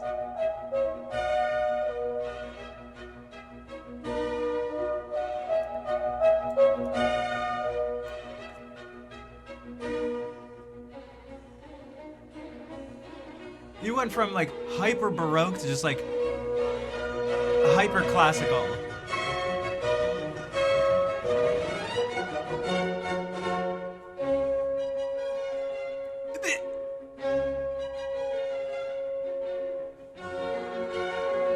This is 15 years apart. So this is the type of thing people are like, Bach, yo, Sebastian, write like this, dude. And he was like, oh, you guys shut them. No. Okay, so why do I bring that up when Freckled Farmer asked about why I wanted to write something that was depressing? Because what he's also saying in this is like, he died before finishing. Yeah, there's some questions about like why he didn't finish it, and if he was the one who actually, if he wrote that it was the last thing he did before he died. Although it wasn't his very, very, very last piece of music. There was something else that came after it, which he like literally wrote on his deathbed. While he was doing this intense music, was anyone else doing more simple stuff during the same time? Both during when this was like the cool thing to do, like the height of, you know, the Baroque period, but also the classical era was, you know, this music was,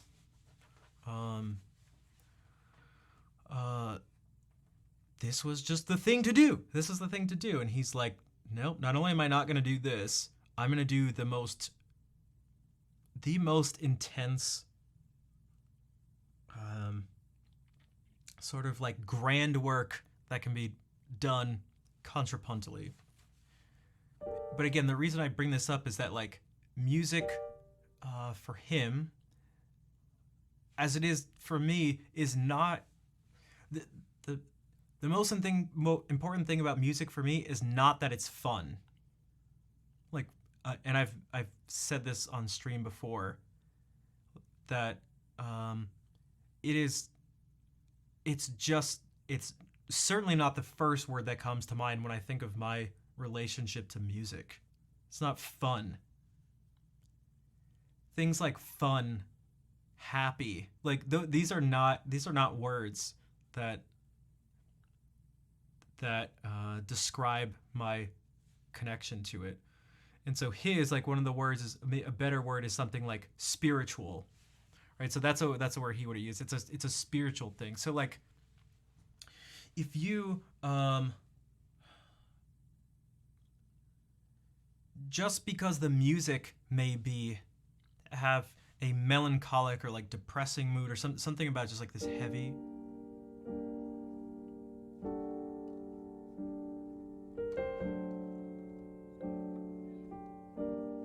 like there's nothing fun about that. But okay.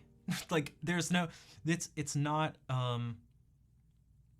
I think some people accept this at being at its most fundamental level. That's where maybe not art in general, but music should be like, it should just be fun. It's like, I don't agree.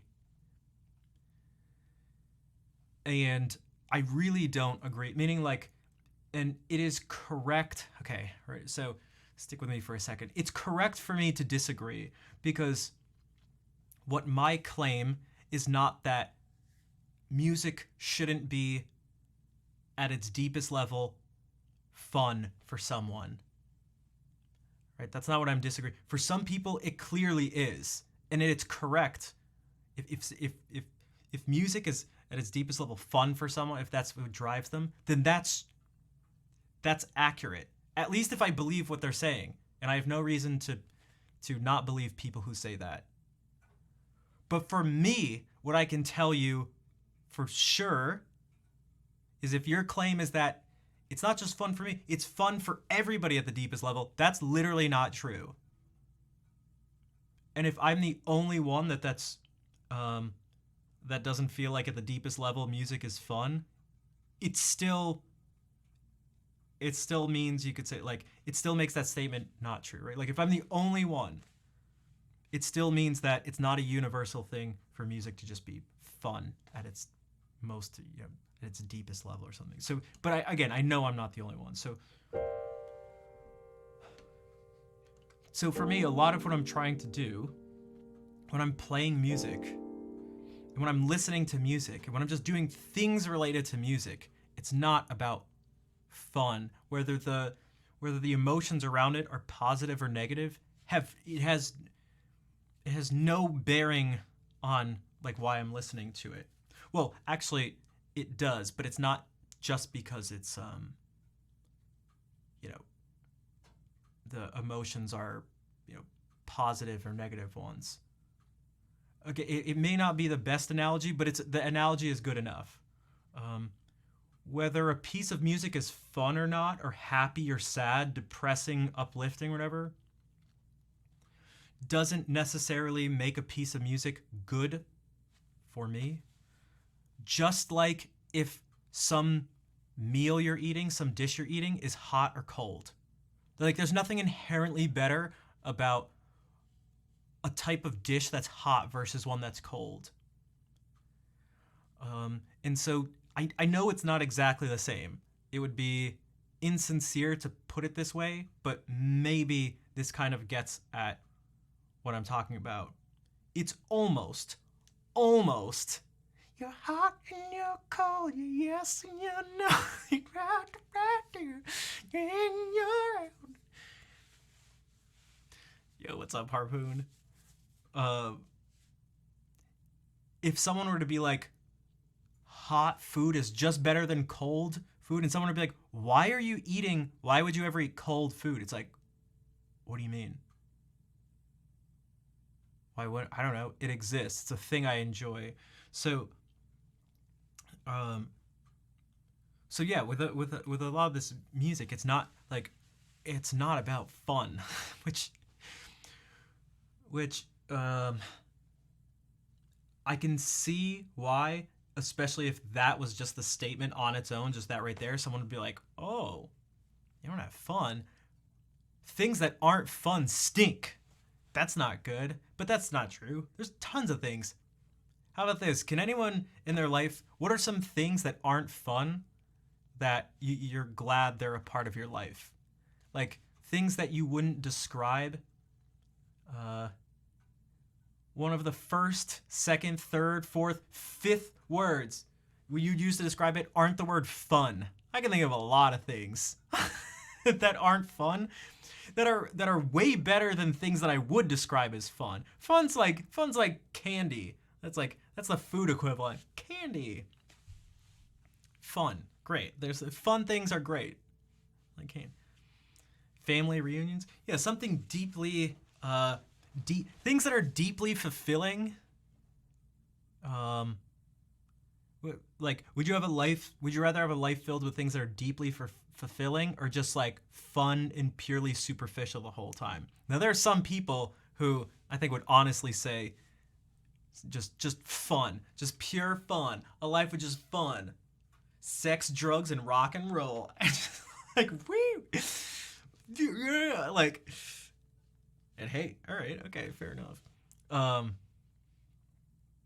Fun is exhausting. Yeah, fun is like kind of boring after a while. Again, just like eating a whole ton of candy. It's like, oh, I really like candy and I like sweet stuff, but oh my God, eating meals. Or like, think about this. When you're starving, and oftentimes I feel like, wow, this is going to sound really emo.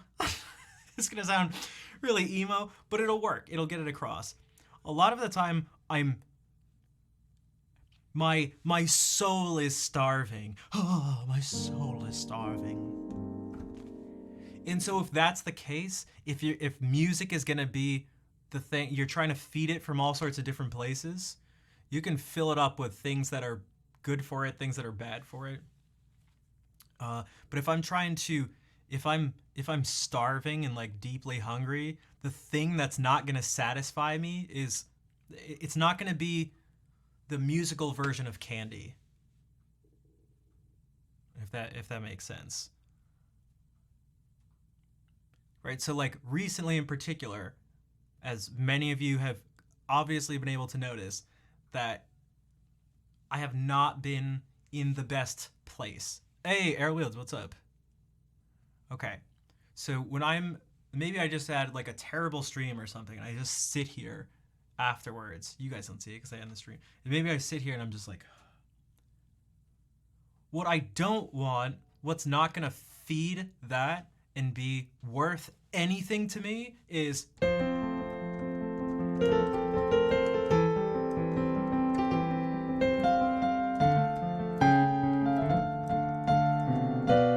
like, it's not going to be that. It's going to be something closer to this. It's going to be something closer to this. Yeah, what's up, Jarek?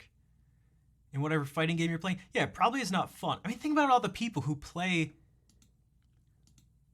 games but like rage about them. I remember like being really into skateboarding. Like the number of skateboarders, like that's their life, and they still just, it's so common to just like, who's been super passionate about skateboarding but hasn't slammed/snapped hasn't focused one of their boards? Like, come on.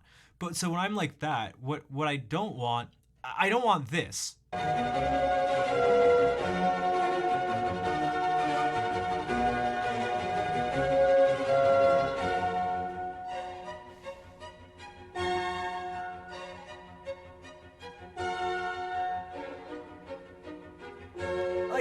Do you see how that doesn't fit? But maybe what I do want is this instead.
So when I do that, if I, again, if I'm like that for myself, maybe I want to do something like it's much more cathartic. I get more value out of. I'm I'm hungrier for. This is like, I don't know, the steak, the like the. This is this is musical steak, not as opposed to like musical candy for me, where it's like.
if music in general seems like brain vomit, then that definitely had to have seems like brain vomit.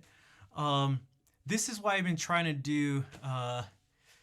This is what happens when a person isn't given a system to process information. It just becomes a series of nonsense, and it's like, these are some sounds hitting my ears. Now, having an organ sound like this doesn't help. Also, I literally soloed the reverb channel, so it was like super hard to hear. Everything was kind of distant and spacious and like blended together. Versus if I were to do this.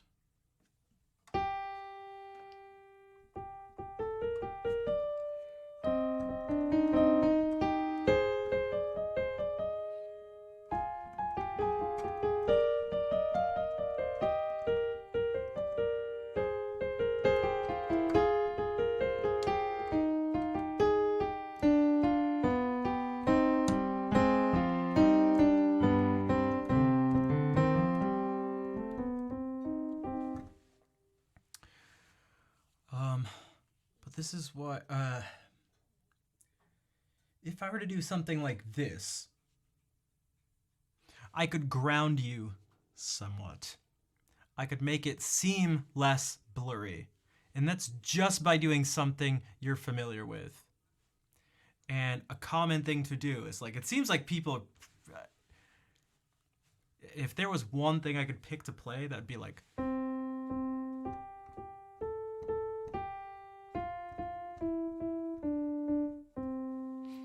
okay, so now if we sort of do the same thing, but that's there, your brain, it gives your brain doesn't hear this now as just a series of notes. Like if I played this,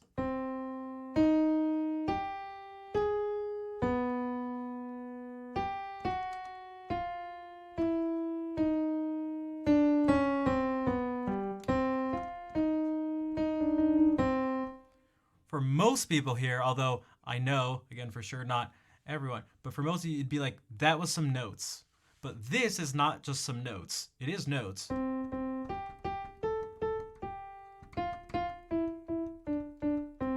That's Twinkle Twinkle Little Star. And it's actually some other stuff, but you don't even have to try to think about the fact that that's what it is. Your brain just instantly does that. So if I were to do this same thing, just sort of really quickly, if I were to go like, to give it sort of equal fairness as an experiment.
So then I was like, maybe now there was, as you were doing that, your brain could at least latch on to all the twinkle twinkle that there was.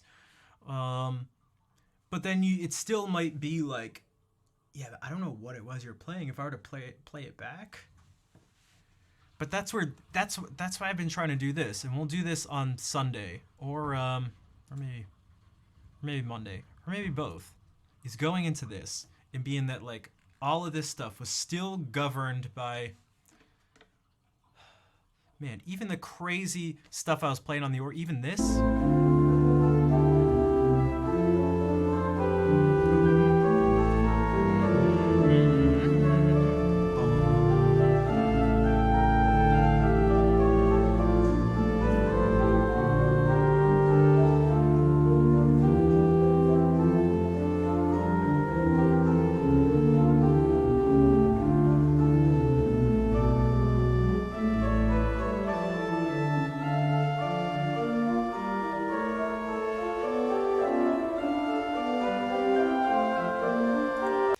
Now, when you and I hear that, my experience,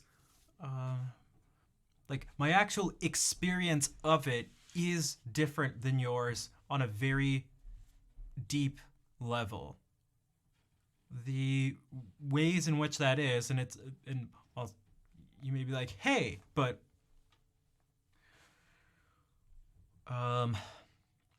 there are a lot of reasons for that, but there's, you could say, maybe two main ones. One is that I have a general framework for music, and specifically for the type of music, and so the type of information and sound that was hitting my brain. I have and continue to build up as detailed of a framework as possible to be able to interpret and make sense out of the information. Two, I am very familiar with the thing that is underlying what we just heard. Because whether you know it or not, you heard this.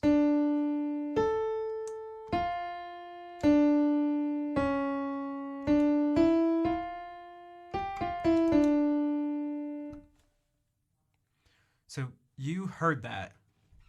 Did you know you heard that though? My guess would be no. I'd actually be surprised. Like it'd be kind of crazy if you did realize that you heard that, because there was all sorts of stuff going on. But not only have I heard this piece before, this one thing that's like 4 minutes long or so. How long is this? 3 minutes long? Okay. The entire Art of Fugue, which is over an hour long, the entire thing is based on this.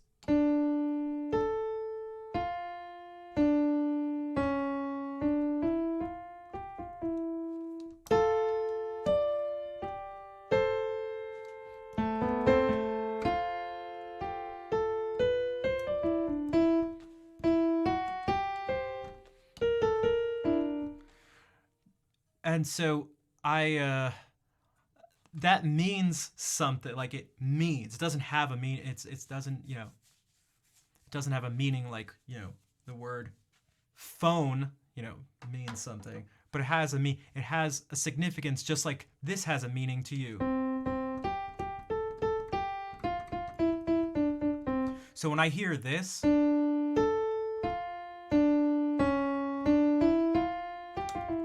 it's the same as you hearing this. You're like, oh, twinkle, twinkle. And I go, oh, the fugue subject. And even when we hear it in different forms, so if I were to go like,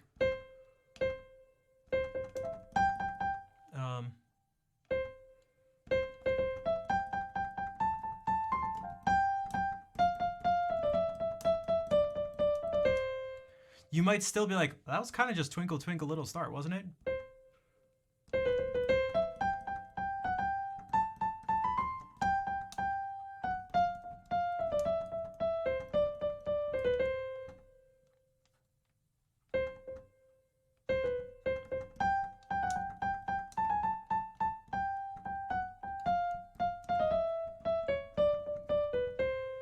Right, you're hearing all those things, and it's still kind of like you're being grounded by the fact that it's Twinkle Twinkle Little Star.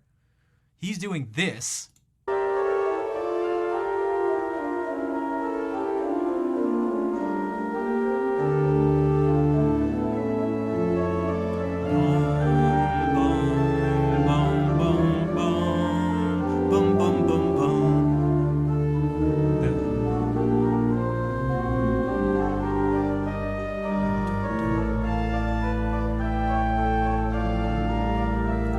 So if I were to do this,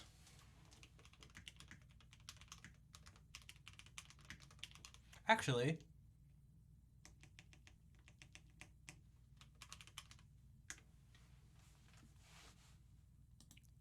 We did this the other day, but we're gonna do it again because, well, there's only one version of it, so we don't really have much of a choice. But whatever.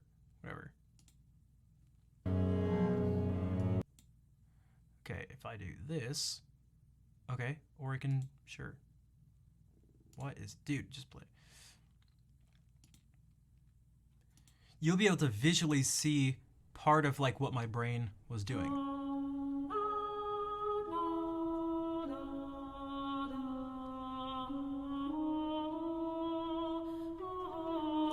So that's what I was talking about. So every time you see this bracket thing here, and you see this cylinder, then these rectangles. Now use that to focus. And what you're going to see is parts of these. You're going to see. So now here it is again.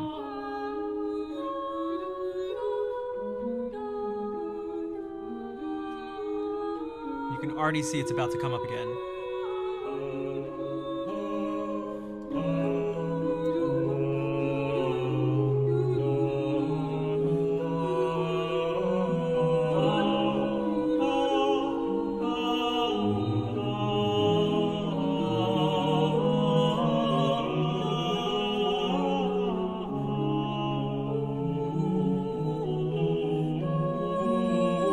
These cylinders are there because it's using part of that beginning. It's what it's based off of.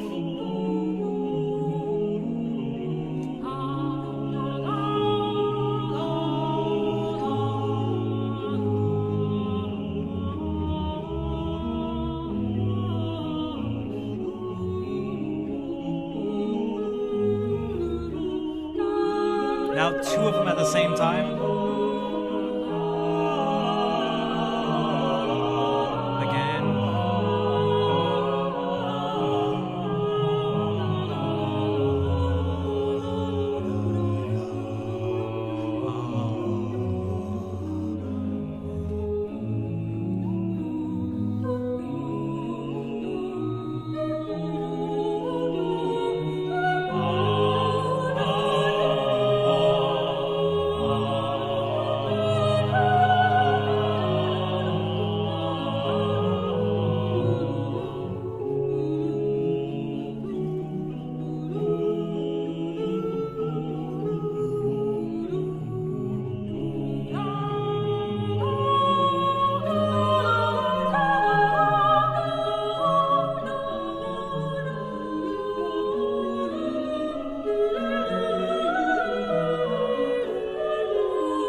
There's a like a quiet little organ in the background.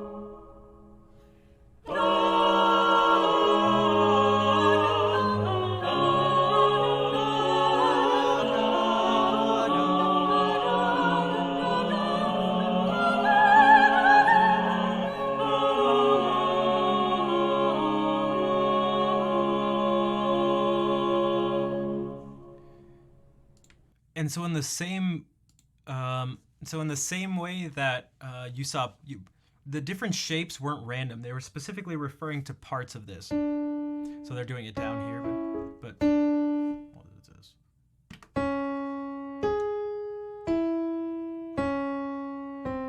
So this is something. Like that's its own thing. Even this. And then.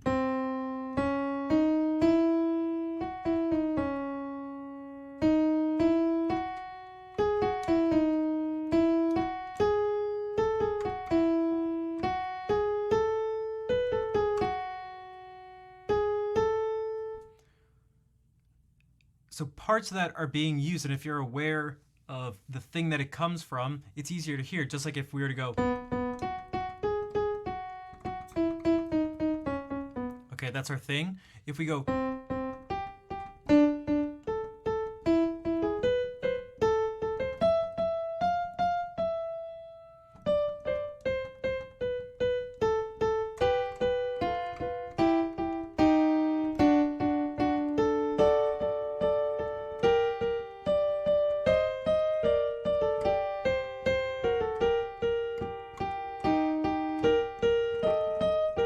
you can just go ba ba ba ba ba ba ba, and that becomes a.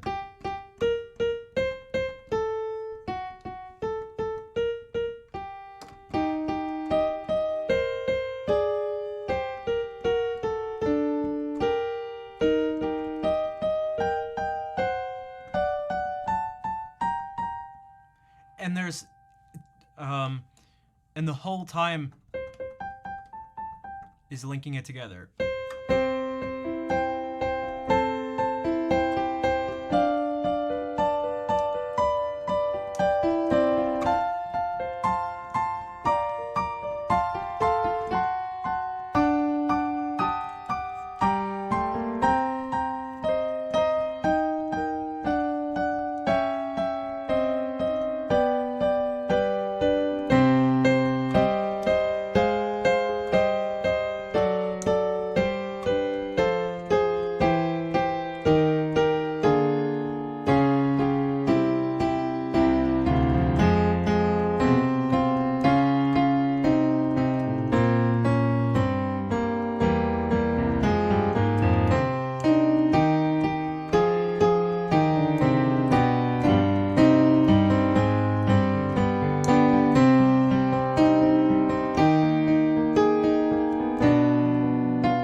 Right, so it's the same thing. So then if I went like,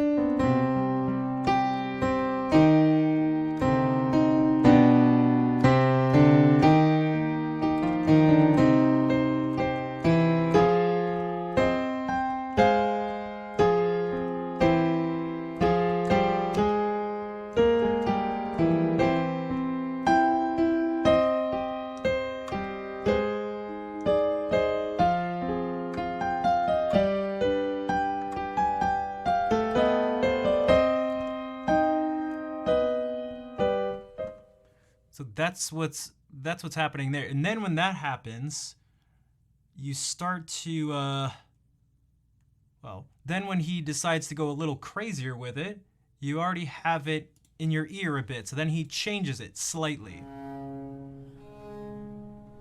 So now this should be familiar, but then it's slightly changed, which they've indicated with these things. So instead of going,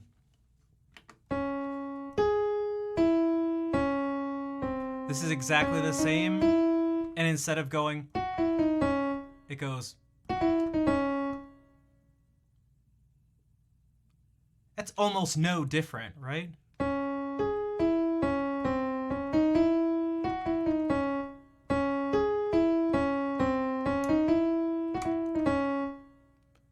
But because he's done this, now that will be used. You're about to get used to that, and you'll see that he uses that sort of transformation in its own way. But you've had more time to have this burn into your brain.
was doing that improvisation.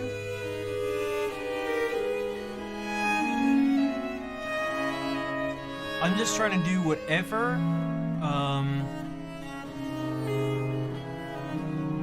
I'm trying to hold on to bits. I could do it like this. I could do it like this. So, so there's. I'm trying to. It's a combination of purpose. There's a layer of. How do you put it? Like, consciously, like purposefully trying to go like, what parts of Twinkle Twinkle can I use? That can be, sometimes it can be really straightforward. Like, I was kind of telling myself I'm going to use the rhythm because I used that as an example. And Julian said the rhythm has a strong effect as well. Exactly, yeah.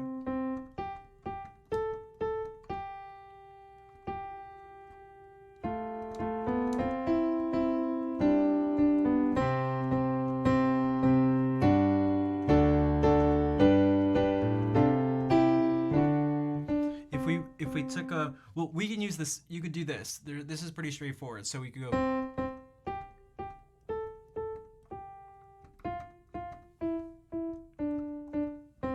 But we're used to hearing.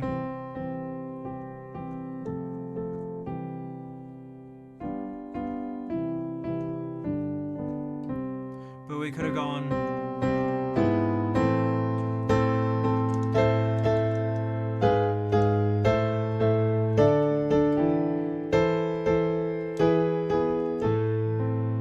So now it's in a minor key.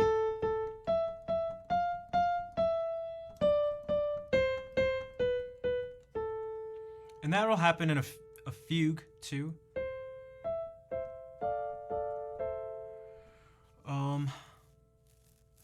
And I am trying to use things that sound good together, so that's kind of the trick. Cause like, so I'm not going like.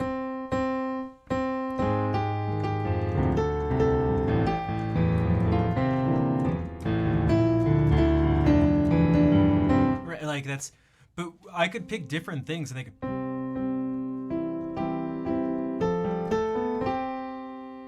So instead of.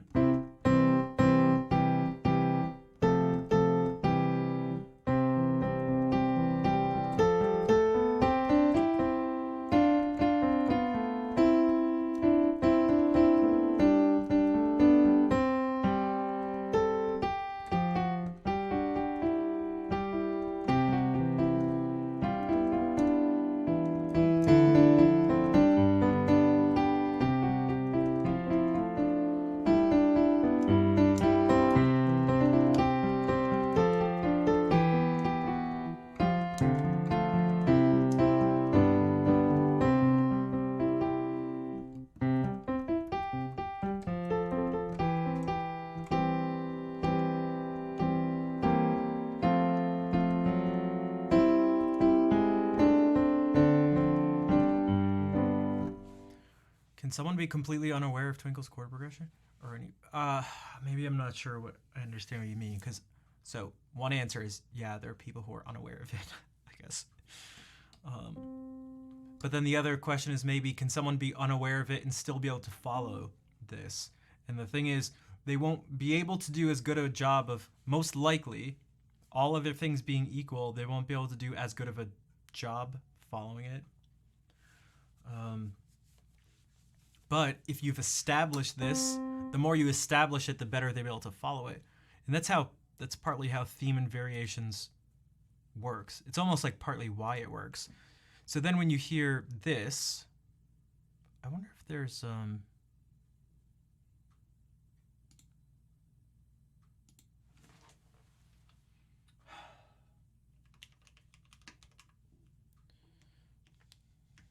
second.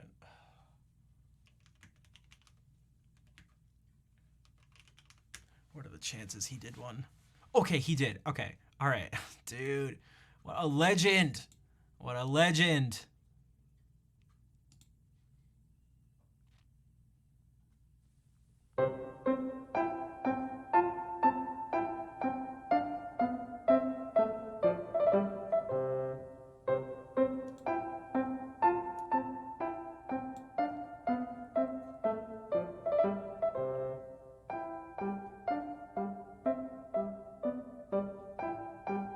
Alright, take care, Julian.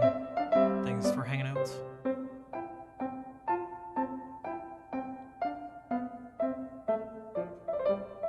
So then when you hear this...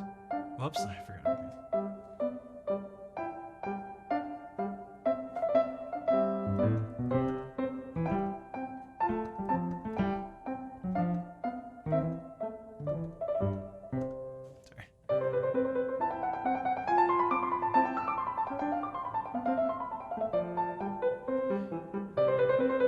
Well, now it's not just a bunch of random notes. It's within this is Twinkle Twinkle. Hello, Fair. How's it going?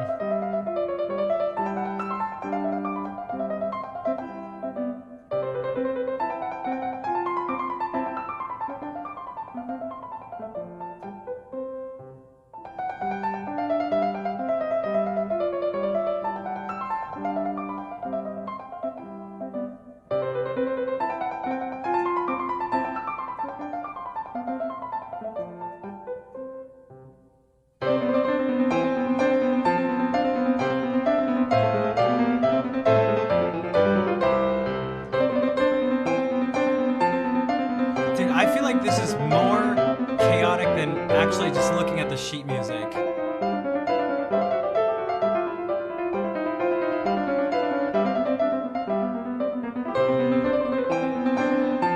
I wish I could actually do this.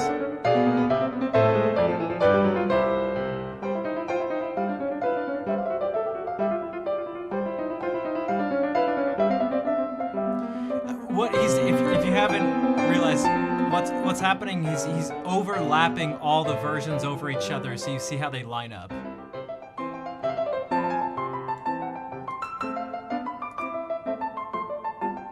But it just looks crazy to me. Like, I see what he's doing, like...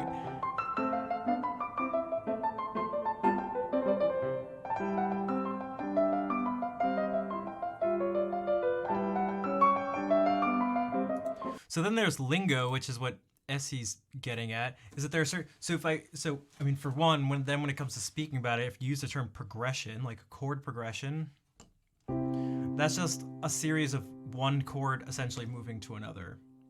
And those, you can... that was the first part I mentioned in terms of why, when listening to this, I had a better chance of making sense of it. Because when I hear this...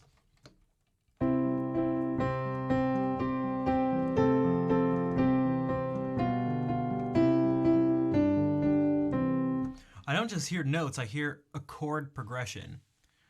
Well, I consciously hear it, and I'm able to identify it, I guess, because you obviously hear it too, but... Yo, Tangy, what's up? Coming in with my man, Jordy Saval. Thank you for the 21-month resub. And this is what I'm hearing. I'm hearing a 1 chord, a 4 chord, then a 1 chord. A 5 chord, then a 1 chord, then a 5 chord, then a 1 chord. So I'm just hearing 3 different chords. And those numbers come from this. If this is 1, 1, 2, 3, 4, 5, 6, 7, it repeats. 1, 1, 2, 3, 4. 1, 2, 3, 4, 5. So these are where the notes are coming from.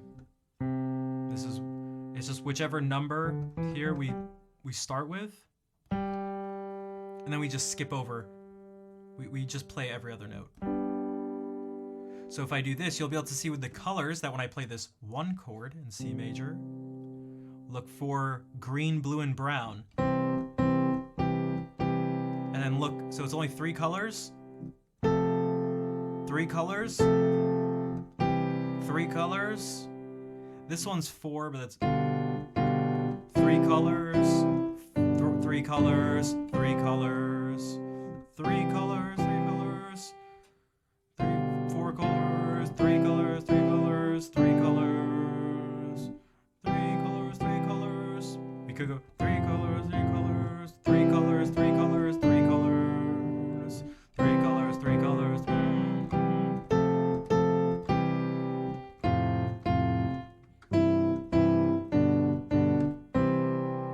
So when I did it like that, you only saw 3 colors ever at a time.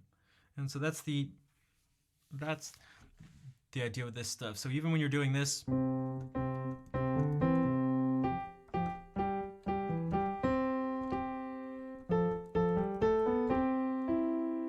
so when I hear this,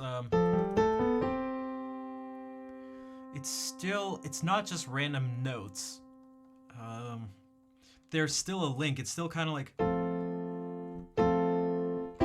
it's just a fancy way, sort of.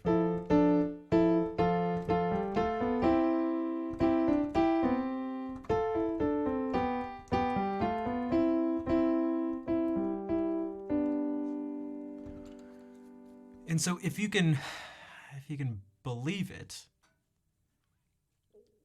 the really only at its core a more complex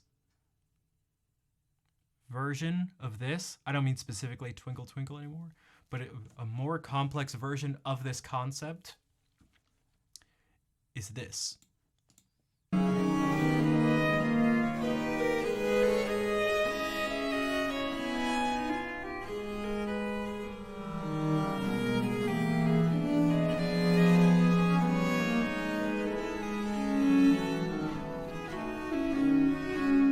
I know it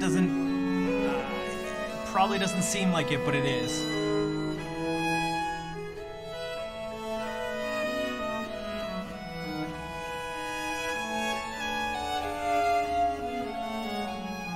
That when I listen to this, I hear like chord progressions. They're just not as straightforward as, well,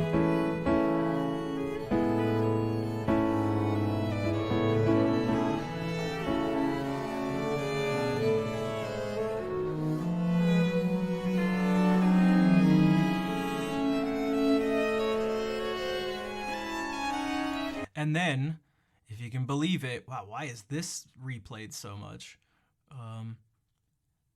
If you were to follow along, now this is, again, it's almost an hour and a half. He takes little baby steps to get somewhere like here.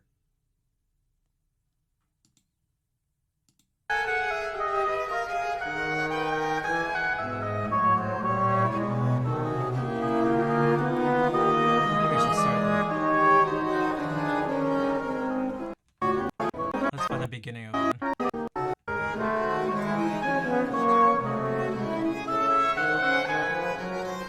So does this seem unrecognizable at this point? See if you can, well, actually let's do it like this. Because if we didn't skip over, this is like skipping over part of a movie in trying to figure out what's happening in the middle. It doesn't, you have no idea what's going on. But if you'd only watched the whole movie up to that point, you'd be completely in the loop. But if this was the, well, listen to.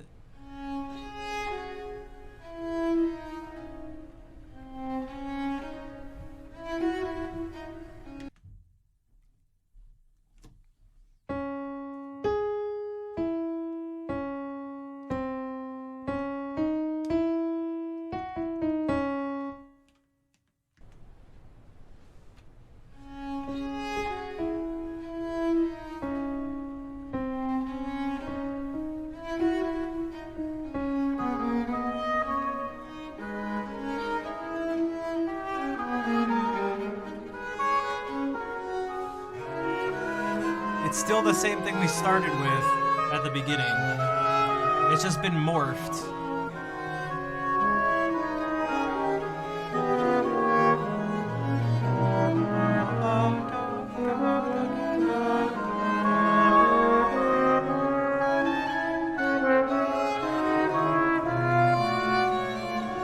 And actually, what he's showing here, if you just look at the black ovals are this.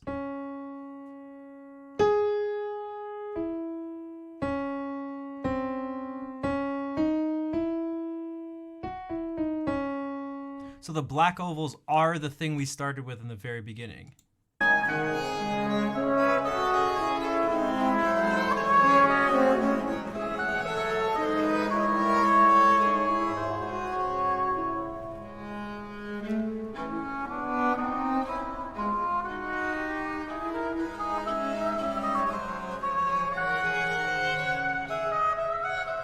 Also, it looks like he's given these rectangles. Anytime you see this rectangular shape, it's either going to be this in its entirety or a section of it. But try to listen to this. Ready? Boom, boom, boom, boom, dum, dum, boom, ba, dum, dum, dum. So when it gets over to here, it's going to be the same thing.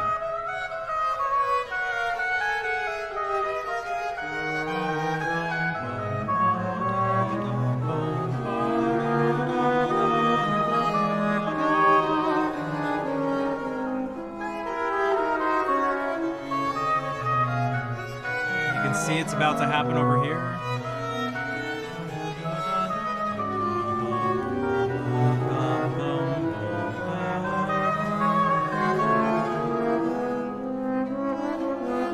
And when we get over here,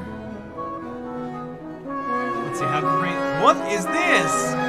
What is this animation? Hold on. What is this animation? What is this?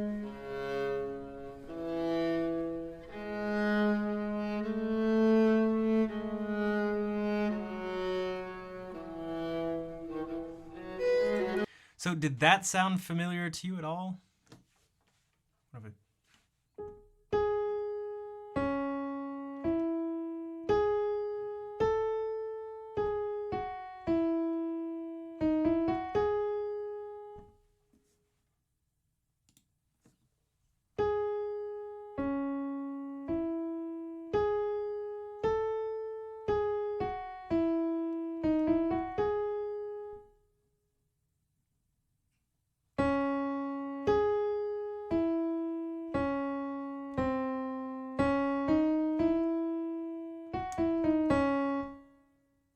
The rhythm's the same. The rhythm is the same, but there's even more the same than you may think.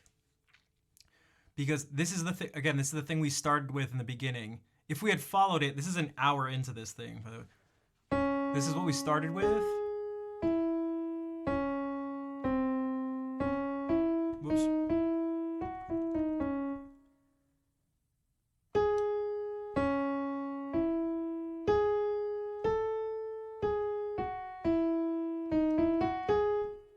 It's the same thing mirrored.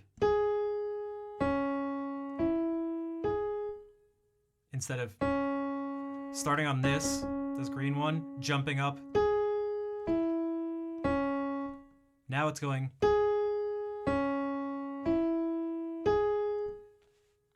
And where this one went, this one's going.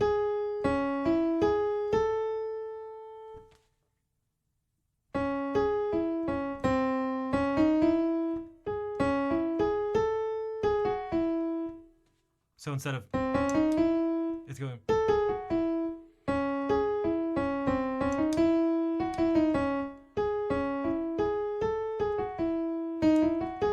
So wherever the original one went up, this one goes down. Wherever the original went down, this goes up. But the whole piece isn't played backwards. He just uses this original thing flipped upside down, because it's actually not played backwards, which is important, because there is a version you can have that's backwards. It's flipped. So again, using one that you're familiar with.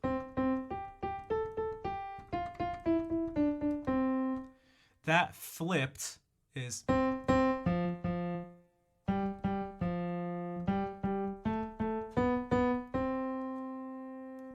But Twinkle Twinkle backwards is oh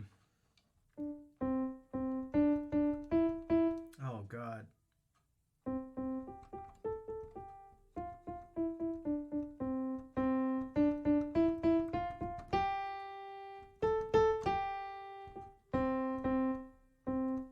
Something like that.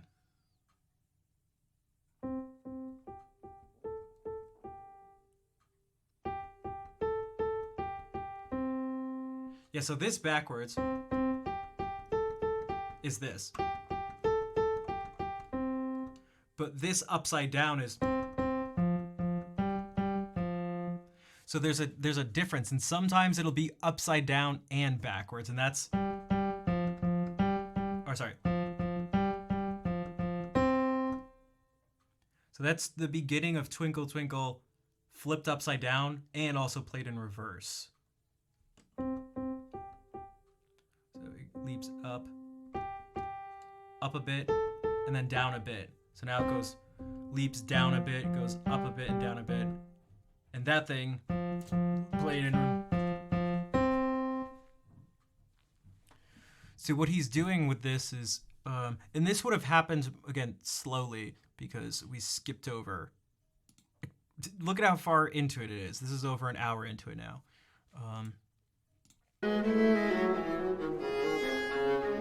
So now listen again and see if you can hear that this is the thing upside down.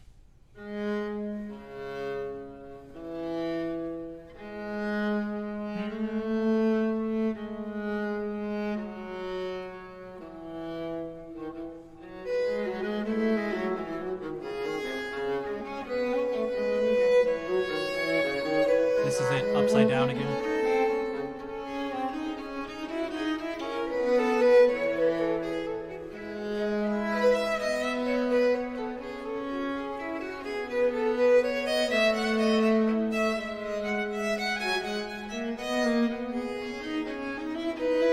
Yellow is it upside down.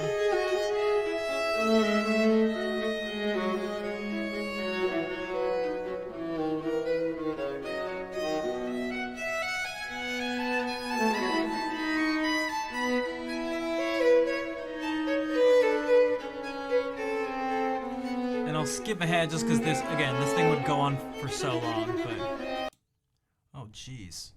What did that end with?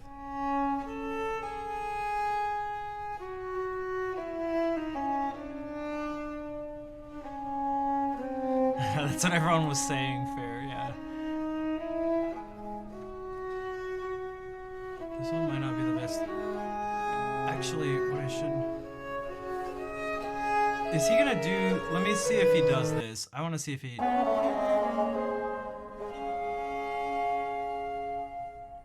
Okay. Because what he does... At one point, he does play a piece upside down over itself. And it's kind of the craziest thing. It's kind of the craziest thing ever, because oh god, how does it? I should go through this. What?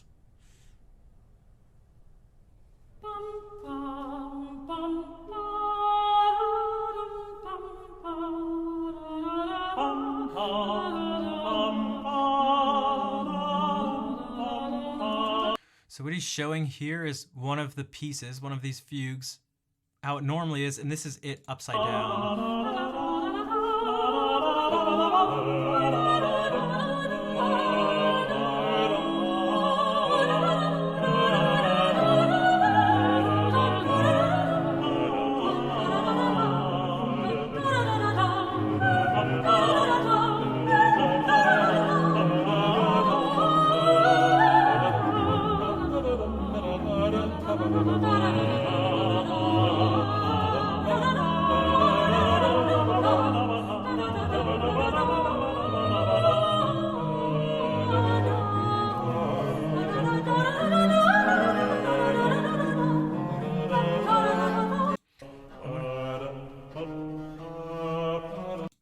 I want to see if he...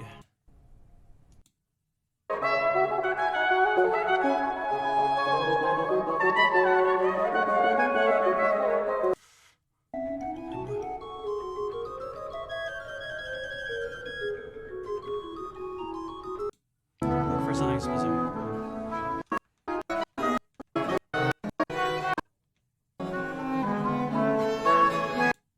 I should go.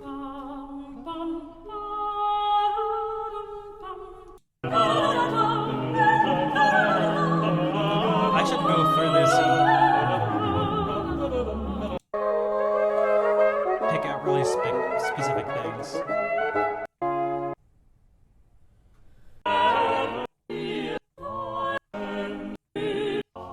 Okay, that's it.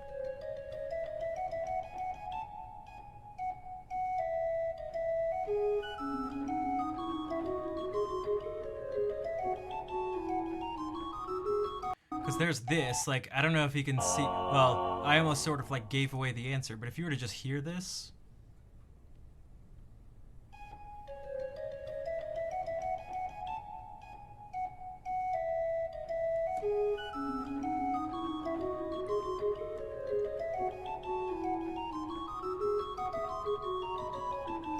Does anybody know what's special about this? And obviously there could be a bunch of things that are special. But there's something very, very specifically special about this.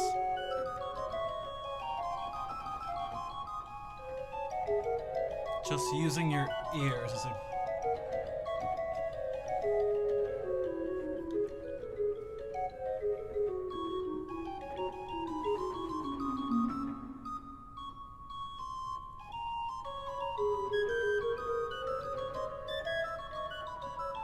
Don't know, Professor?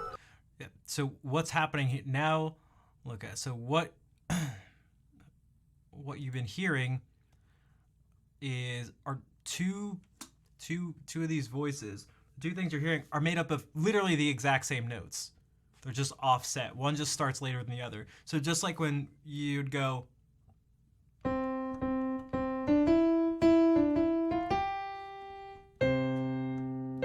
this is like difficult.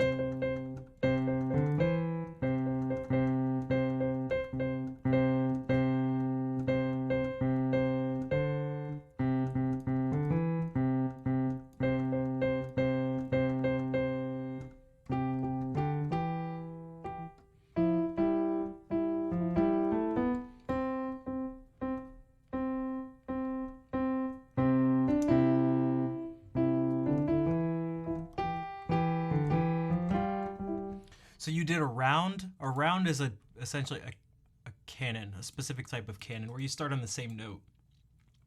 And that's what they're doing here. This is a canon. So he just like patterns.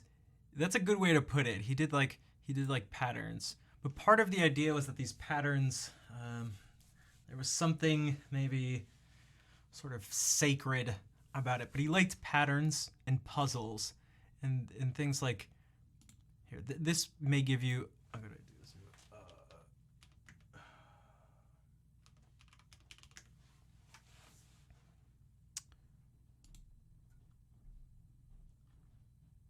come on.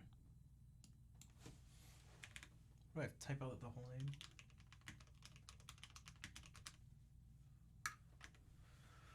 Oops. Okay. So here's an example.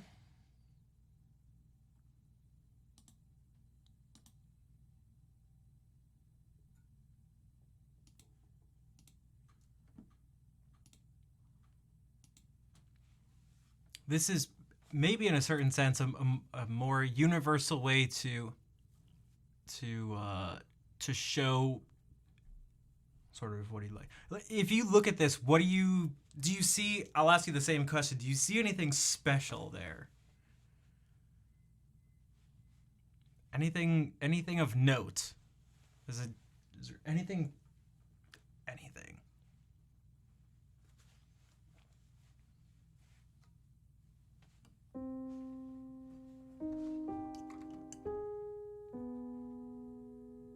This was his insignia.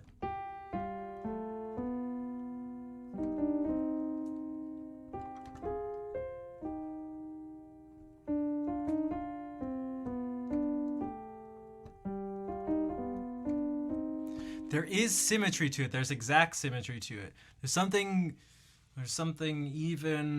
even more there. And this isn't just like a coincidence. Some things are filled with white, some filled with black. That's true as well. If you follow my cursor and you follow this outlines a J. And then if you follow from here, this outlines an S. And then if you follow from here, this outlines a B.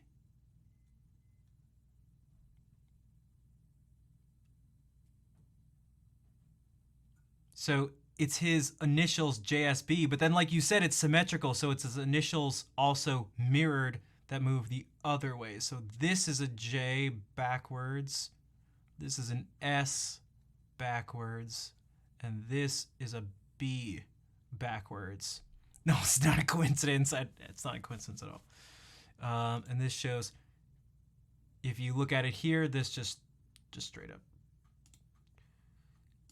shows you that in all its parts, as small as it is. This is, yeah, this was like this was his sort of like his little stamp.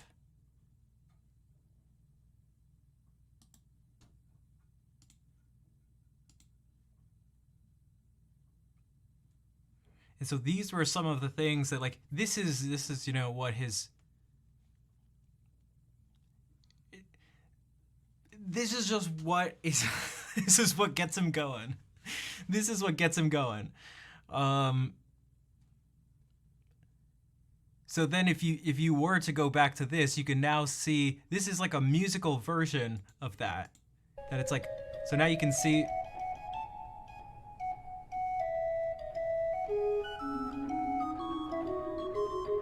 the exact same notes. They're just like an octave lower, but they're just chasing after each other. And in fact, there's the two names for these voices in a canon are actually leader and follower.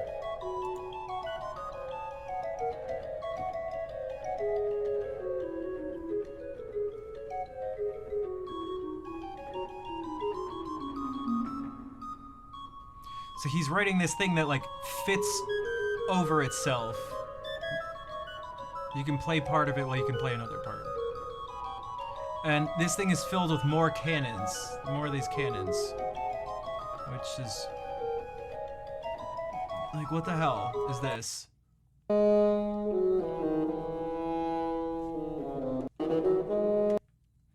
So this is a cannon at the 12th. Against the voice at the 5th. So it's just like, if we repeat it exactly, it's right, something like this. But if we go, here is it at the 5th, you go up 5, and you go,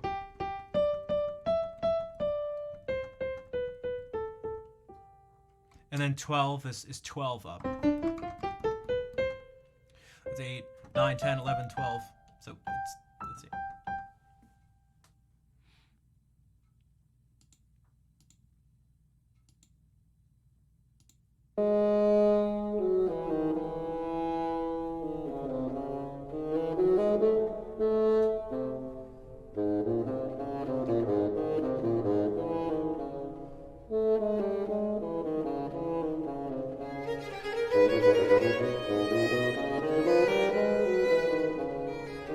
So you can see it's copying it now. Oh, no, you can't, because I am not showing it.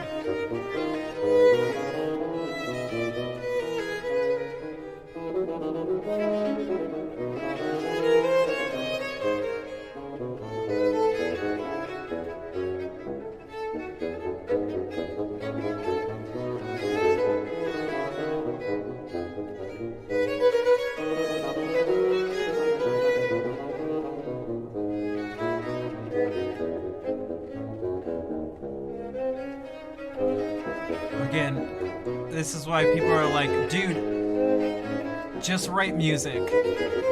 But he didn't want to. He didn't want to. He wanted to do this instead.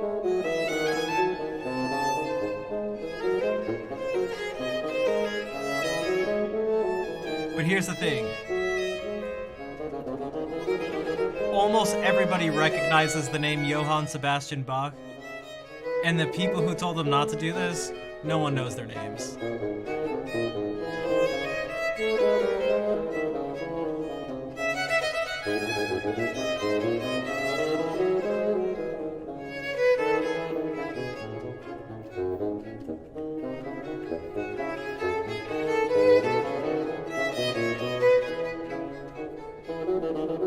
what the heck? These graphics. Because this is going to be, this thing flipped, it's going to be this, a mirrored version of this. So I guess we're going to see the mirrored. So this thing fits over itself, staggered, like offset, and also in mirrored.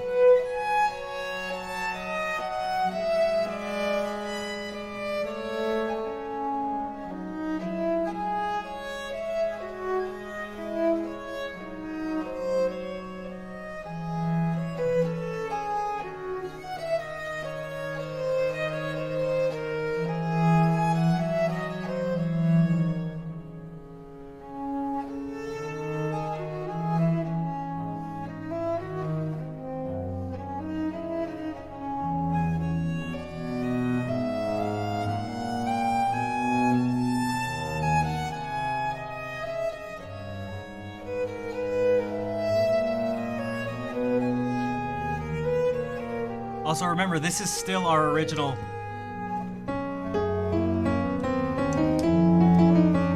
The thing we started out with.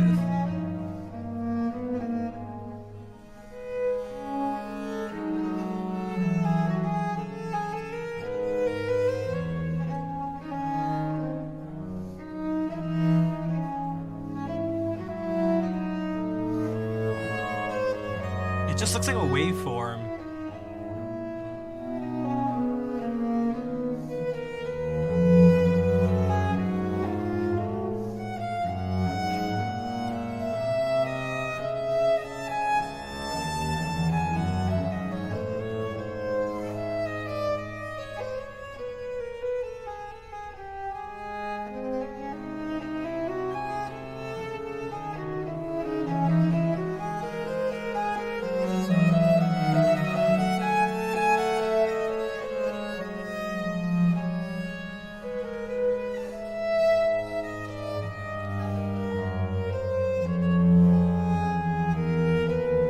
Goes on for a while. There's he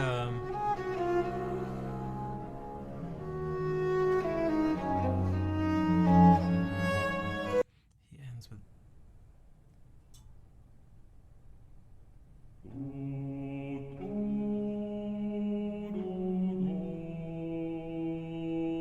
this fugue that has 3 different subjects, 3 different themes to it.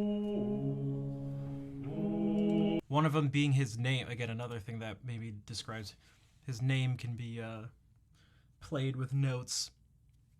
If you take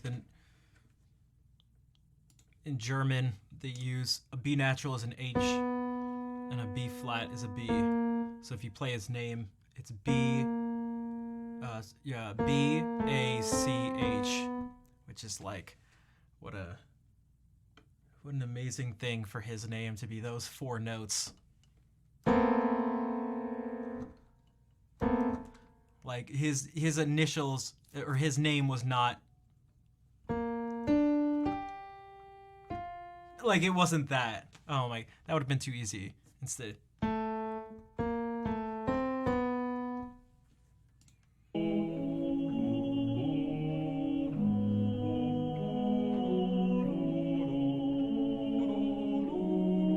There's an H in German. They use it for B natural.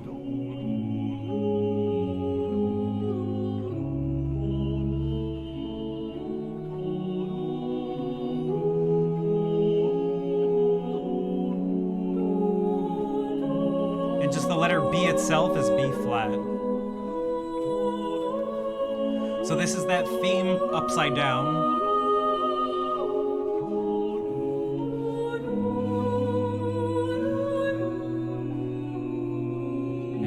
Right side up, staggered.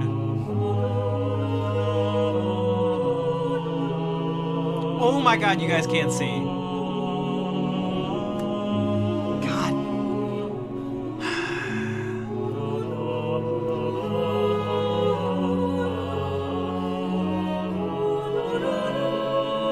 God damn it. Okay, here it is upside down. Right side up. Offset just by a couple notes.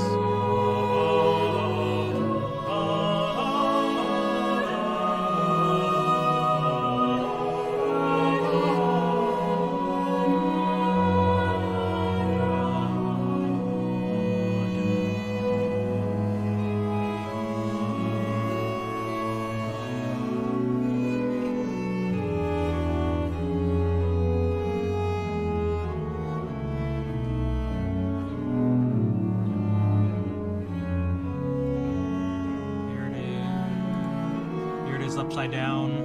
Hey, Skyborg, what's up?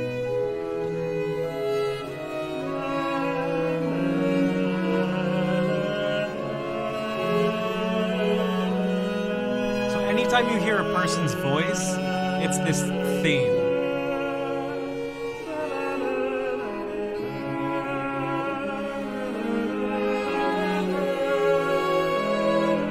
Peaceful, exactly, I agree. not fun at all. There's nothing fun about this. Yet it's, at least for me, very enjoyable.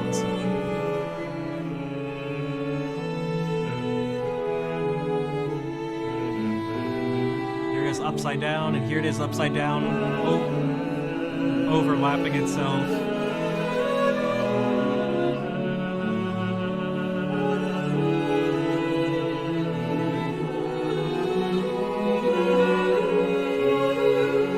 Upside down, overlapped over the right side up version.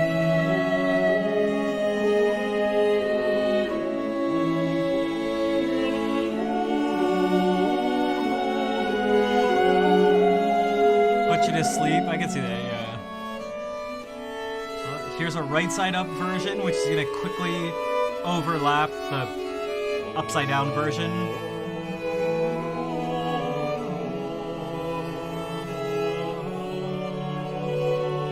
And there are three going at once. Here's the right side up version going.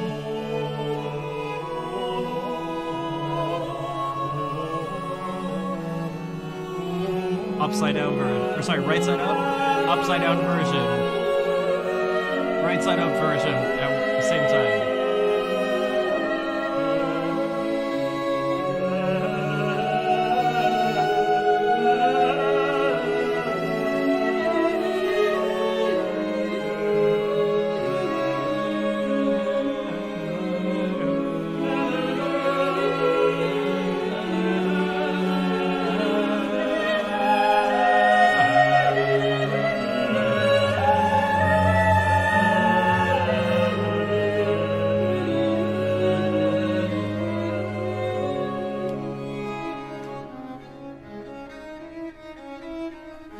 Now this is a new theme, so anytime you see these little shapes, this is its own thing. So here's another version of it that's about to happen. This is theme number 2.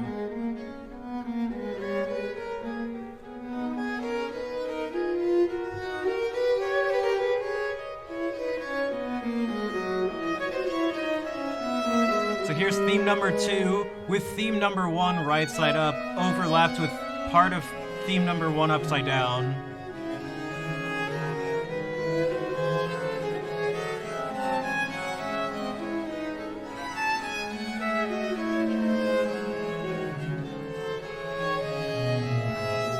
Second theme again.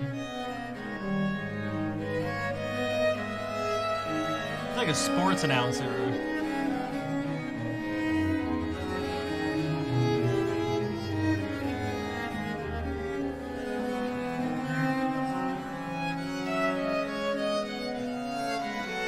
Okay, here's theme number 2 again, and it's gonna go at the same time as theme number 1, offset by just a little bit.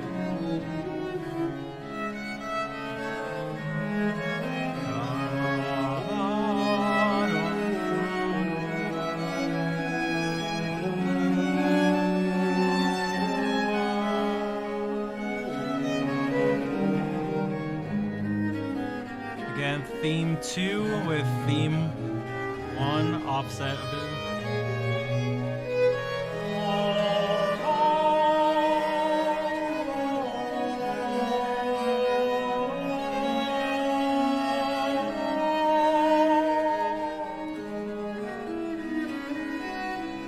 This is the tail end of the theme being repeated. Here's the theme number 2, and above it is going to be theme number 1.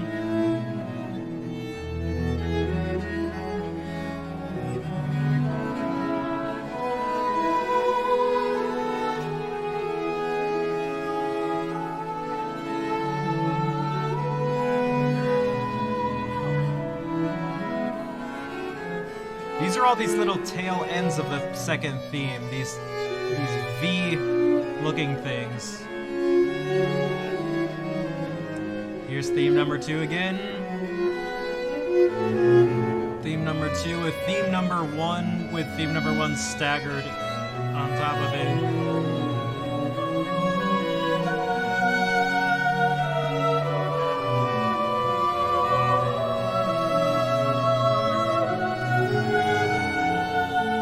Again, this is Baroque music.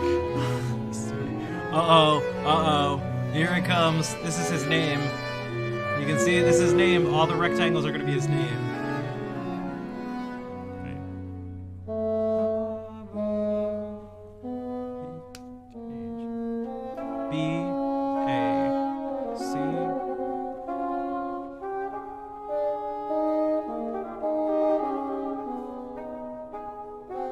This is the third theme, the one with his name.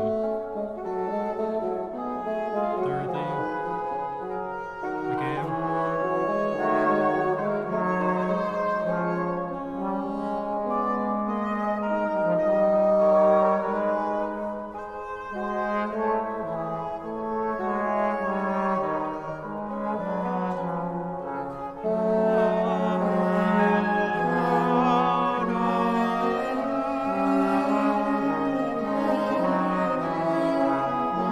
This is his name flipped upside down. It's the theme flipped upside down.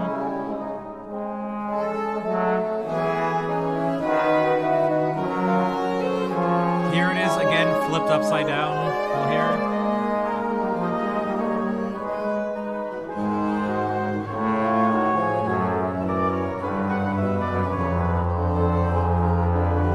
Here it is normally.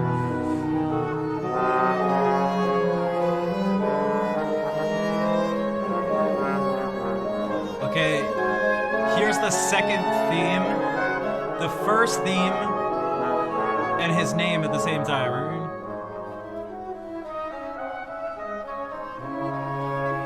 Where's the name? The third theme, his name.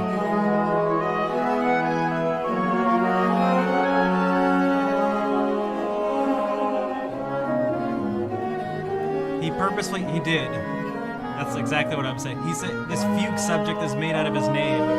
Here's his name again.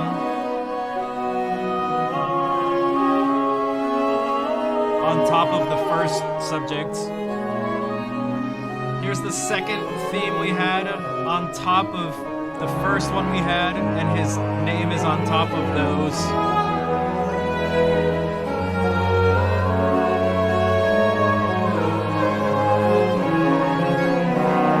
Here's the original thing we started with at the beginning of the Art of Fugue, plus the second subject, plus the first one, plus his name.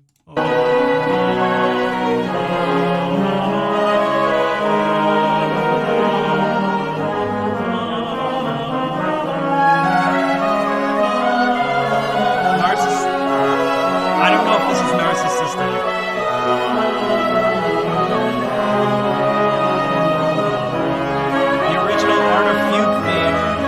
First theme plus the second plus his name.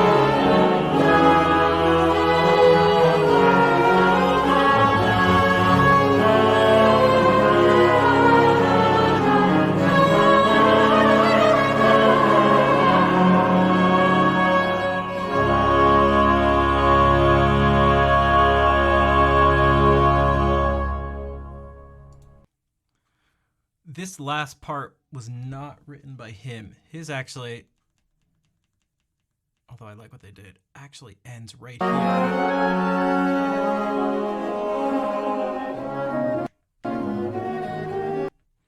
And it ends right there. It's like signing. It's just something more he can do. It's just something more he can do. I don't see how that's, I don't know, narcissistic, but you can.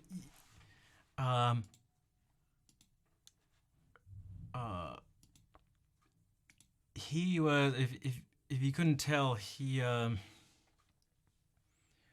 was trying to push music and patterns and this particular style of music to its extreme. He likes symbols. He likes symbolism.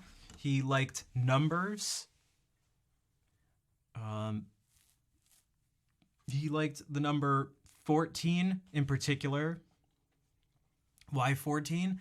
Because it's the sum of the numbers assigned to his letter name. So if you go through the alphabet, A is 1, B is 2, C is 3. B is 2, it's the second letter of the alphabet. A is the first letter of the alphabet. C is the third letter of the alphabet. And then H is the eighth letter.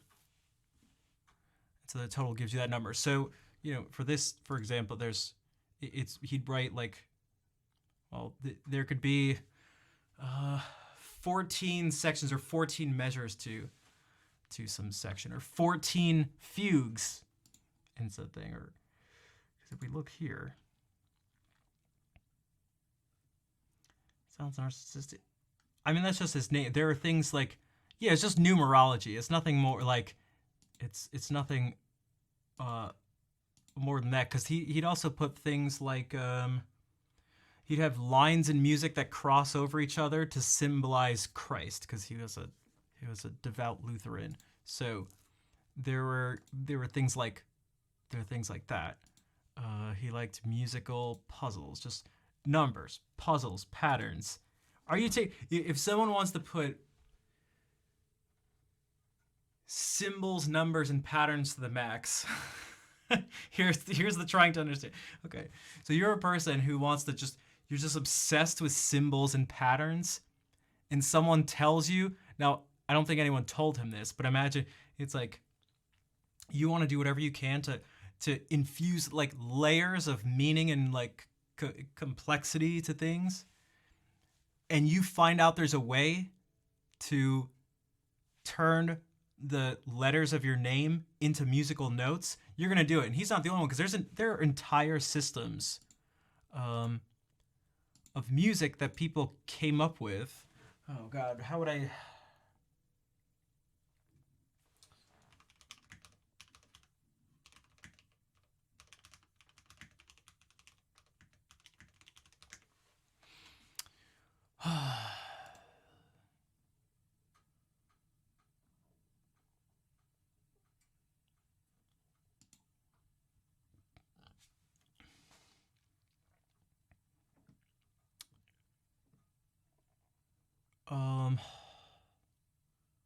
what are these called? All sorts of composers did this. They had to come up with new systems. You can do systems that like repeat. So if it goes like A, B, C, D, E, F, G, is this. You can have it, your system can be this, and there is no one system, because again, that's not how it works. But A, B, C, D, E, F, G, H, I, J, K, L, M, N, O, P, Q, R, S, T, U, V, W, X, Y, Z. Something like that. That's one way to be able to assign each letter of the alphabet a note. Or you could go like, you could add something like, and I'm just coming up with A, B, C, D, E, F, G. You could maybe go like H, I, J, K, L, M, N, O, P, Q, R, S, T, U, V, W, X, Y, Z. Like you can add those notes in too. You could be like, well, we can use the black keys too, and have that be part of it. There's all sorts of ways to do this.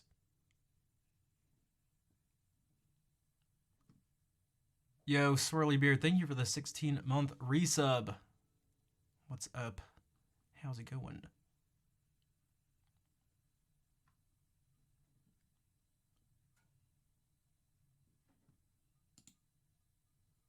So here, I'm just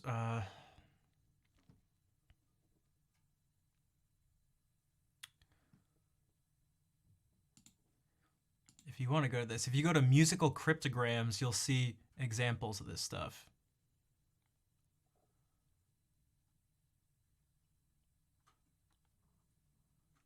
Finding a way to put these letters in here.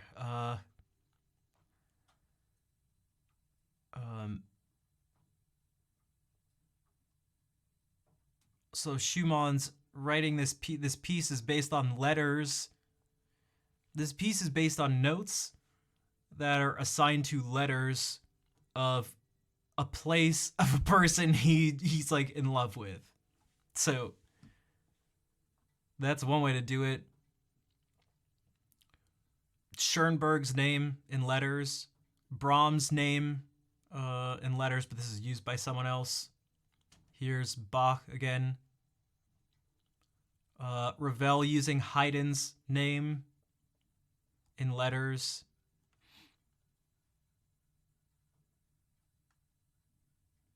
Bartok came up with it. That's who I was thinking of.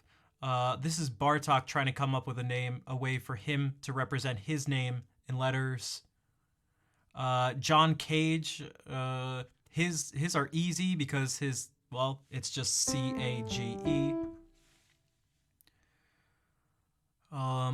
So you can see, look, Shostakovich trying to put his name to letters. Like, I don't know if all these people, like, look at all the Schubert putting his name to letters. Gustav Holst putting his name to letters. I've been saying that the whole time, but it's notes. The letters of his name to notes. So this is Edvard Grieg. Also, Jerry, what's up? Thank you for the year of sub support. We're just talking about letters and notes. And his this is just the alphabet soup version of music. So look at all these examples. So Bach is just one of them, and the earliest one that I'm aware of just putting your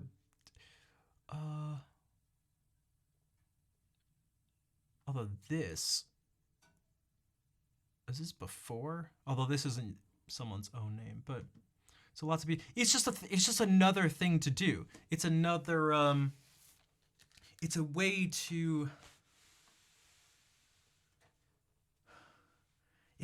just add more to what you're doing. If you can pick any 4 notes, but there are 4 notes that your name, it's not like every piece of music had his name in it. This is something like incredibly special. This is the very end. If you know, that was the very end of the culmination of just like everything he's done. This is his sort of sort of it took about 10 years and it wasn't finished. But this is the very end of, again, this hour and a half long thing, this grand thing and this is how we got onto in the first place. Writing in this style where people are like, you're old, your music's old, stop doing this, we want you to do this.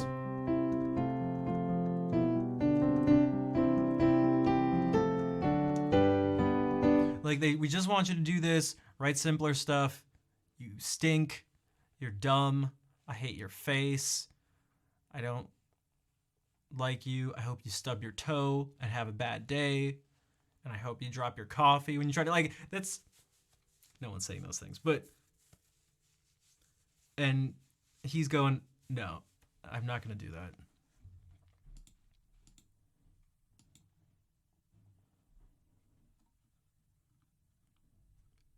I'm going to try to do the craziest thing, the craziest contrapuntal thing I can think of.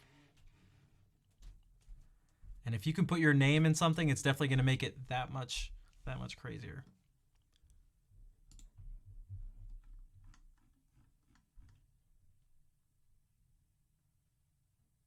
Like, and again, I don't know about you, but when I see this, and I look at some of these parts where, like, I see the name come in. Wait, I just got another notification of Jerry's sub? What the heck? When I see this, and again, I see the name, yeah, self-portrait. Yeah, that would be, actually, Vol, thank you. I feel like that's actually perfect. I can't imagine someone, you know, making a self-portrait and be like, what a narcissist. They just had to, you know, like, paint themselves or something like that. Or, like, right, you know what I mean? But, like, we get this thing. Oh, my God, it's...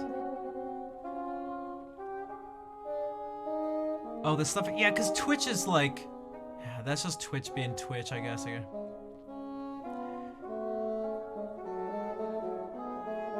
Like, I don't know about you, but thinking about the fact that it's like he's like signing this last farewell is I don't know, pretty it's pretty intense.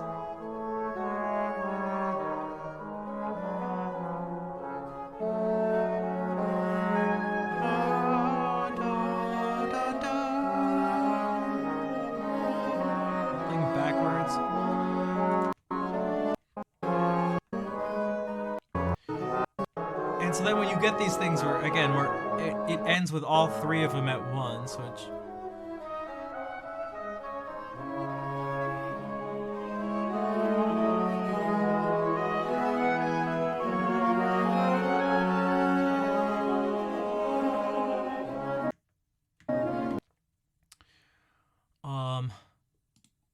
Oh, you mean like this? Like, nah. That's sort of, I mean, I feel like that was so much of, if that's what you mean, I feel like that was so much of what this stuff is. It's just like, that's why I said it was maybe a bad idea for me to, I didn't realize this was going to be the thing I was listening to, but it just came up in my recommended thing and I was watching before the stream, is that that's what this stuff was. It was like, he's this dude, people are like, Bach, you suck. Where are your operas? And he's like, you suck because my masses are a million times more dramatic than your operas. So, yeah. Hey, Johan, you need to get with the times and write this thing. You stink. And it's like, I don't need to get with the times. No one's going to remember you.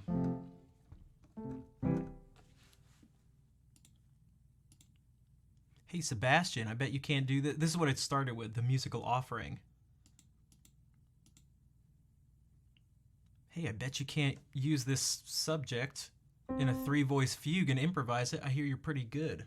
I bet you can't do this. And it was like, oh, really? Just watch.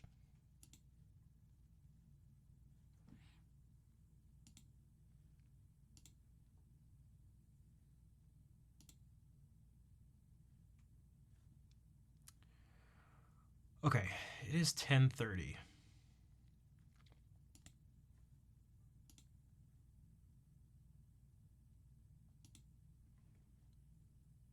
Yeah, I get the... I feel like he didn't... Let's double... Well, that's the thing. It's like, oh, okay, I bet you can't do 6 voices. It's like, okay. Okay, dude. Like, all right, fine. But I'll write you a 6-voice fugue later. And again, for those who don't know, it's this whole musical offering is based on this thing that's supposed to be like now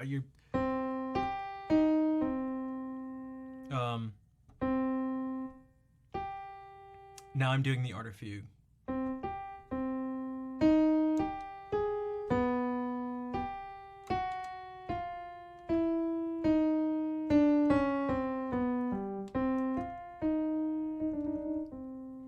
Everything is just based on this, and again, it's like wildly complex, but in a whole different way. Because the challenge was sort of the challenge, you could say, in the first place, put to him by Frederick the Great. If someone asks you to improvise a 3-voice fugue with this thing, they're asking you to do something complex. They're giving you a technical, improvisational, creative, musical, compositional challenge. So he responds with in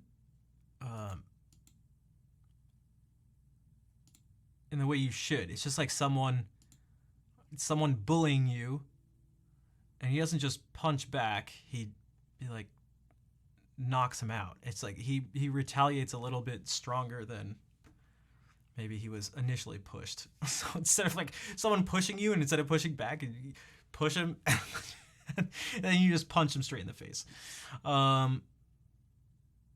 TL, you're a video game OST enjoyer.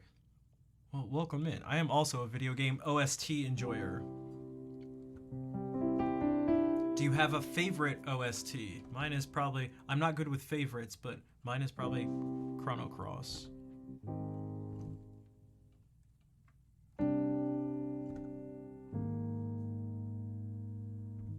What is it? Oh, original soundtrack. Or sometimes people say VGM, video game music. Burning Majors from Burning Hearts. I am not familiar.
I mean, this is again in terms of dramatic.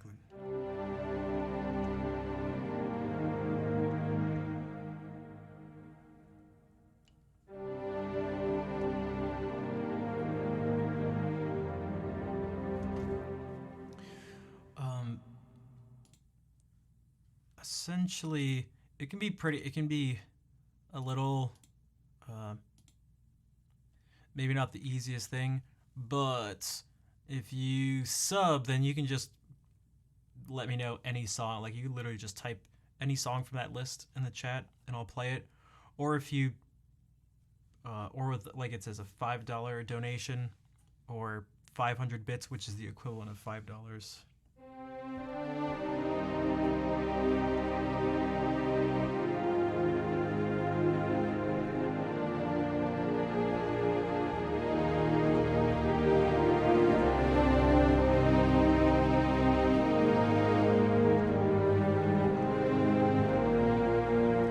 For some reason, I feel like this could like work with an organ. It's giving me just that really intense.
So what was that? What was that?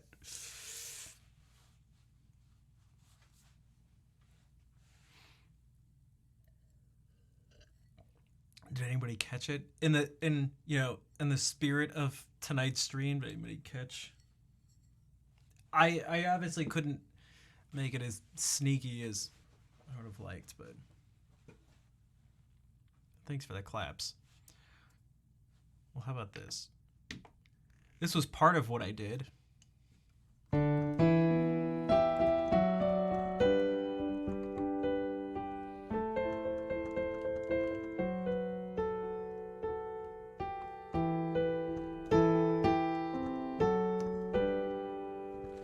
So that was part of it. Another part was this.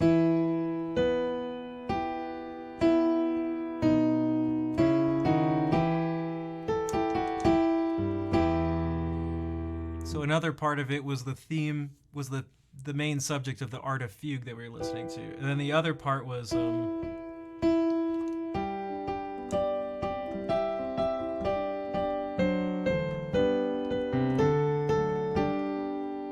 Twinkle Twinkle, because that was the third thing we used tonight.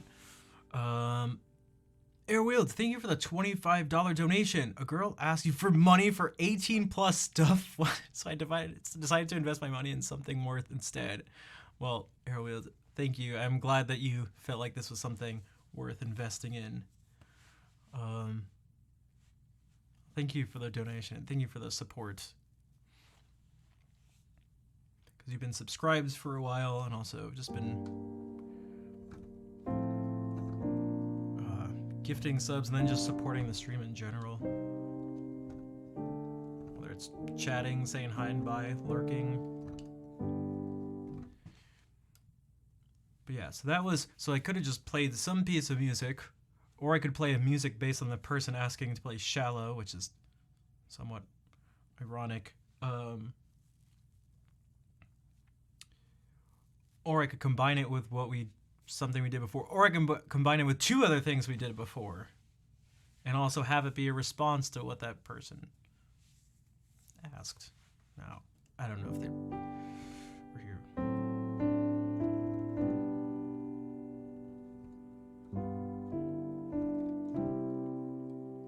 Now, if only my name had musical notes that it could fit to.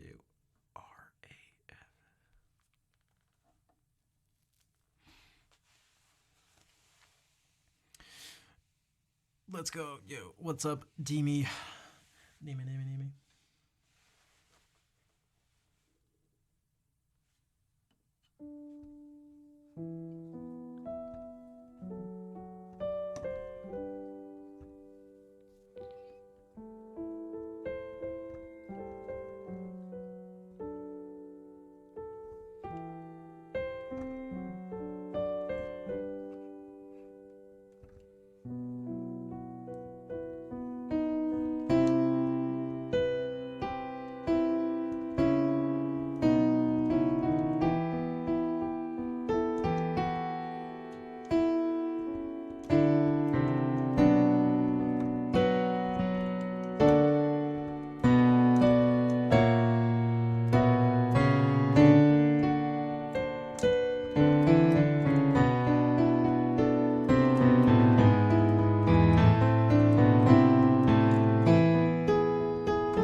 I did try to do this subject over the shallow chord progression thing. I can't remember.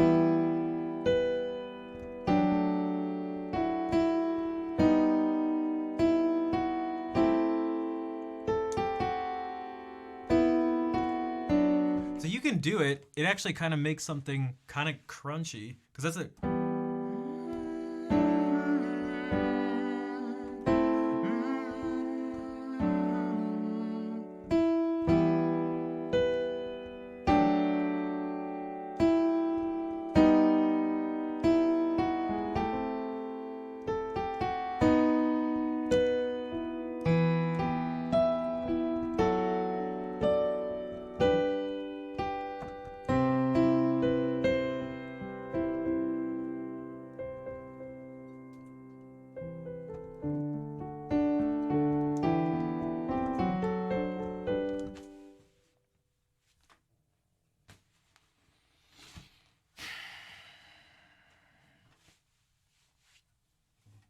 I tried.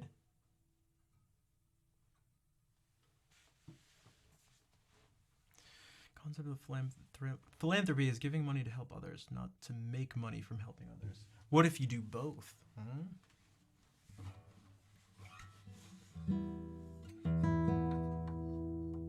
At the same time.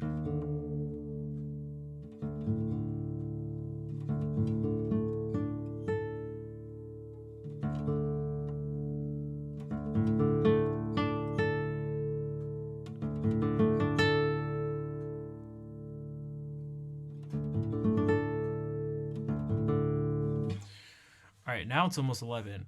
I need to eat some food. Fortunately, I did eat today, unlike last stream. I'm going to play the ending song. So thank you again to those who stuck around for that unexpected journey. I was not planning on doing all that. Also, Sophia, 1428574, thanks for the follow. You're just in time for our ending song. It's a Catalan folk song that I play at the end of the stream, every stream. Love the journey? Well, thank you for being part of it.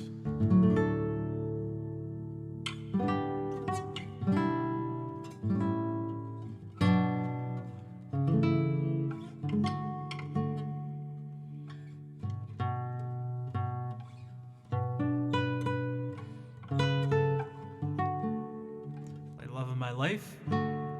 Nope. I just did an improvisation that normally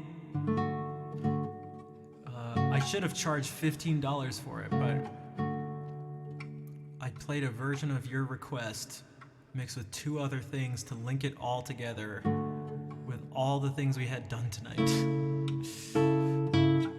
I think that's pretty special, if I do say so myself.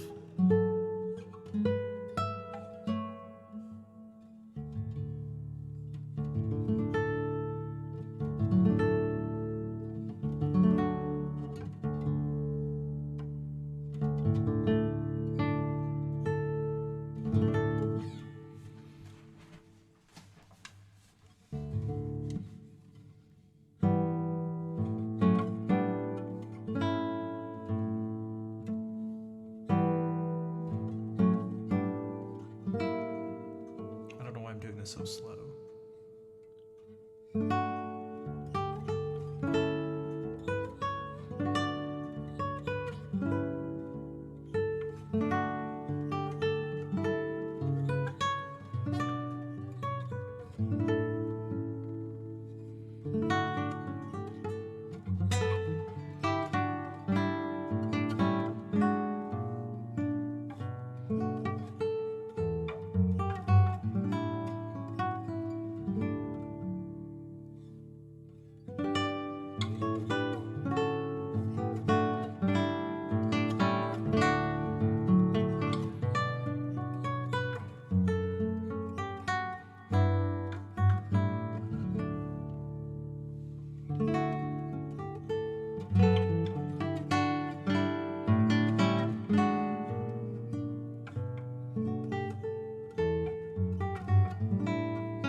Hey, look at that. NJ McCrae.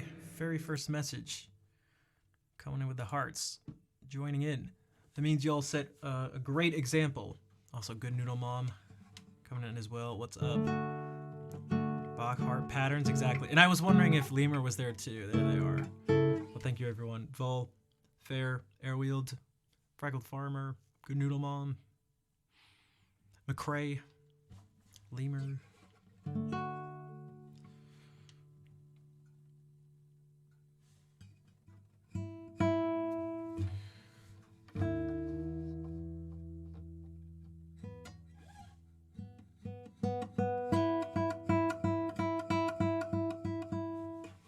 Man, my stupid finger is doing this thing more and more.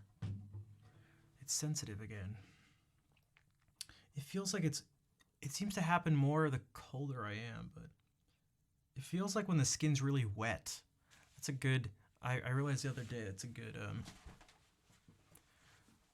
way to sort of explain the feeling. It feels like the skin around here is really wet. It's not actually wet, but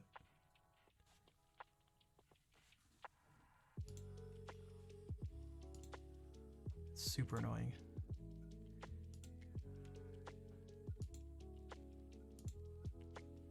Maybe that's why it felt like it came back. Maybe it was just during the summer. It was when my body was like warmer. Maybe that's why it felt like it was getting better.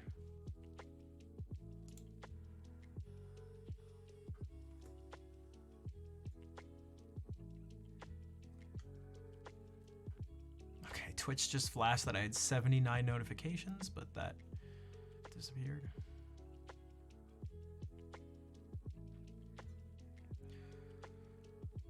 What is this? Oh my god. Alright, Bob Ross is streaming.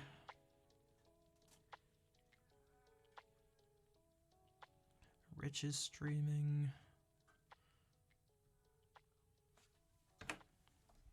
Did we raid him recently? God, I can't remember.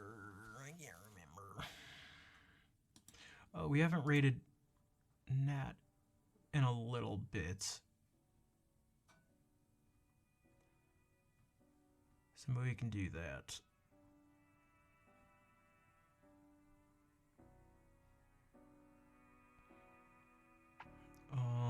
You're very welcome, Fair. Thank you for being here as always.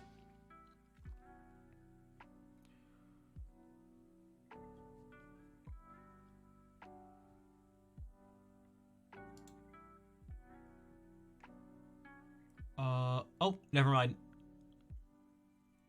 She's ending, which maybe I could have guessed, because she's in the same time zone as me, and she's been streaming for 4 hours.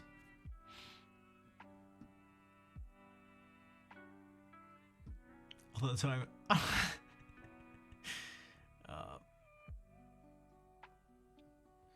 Yes, that's right. I will be back Sunday.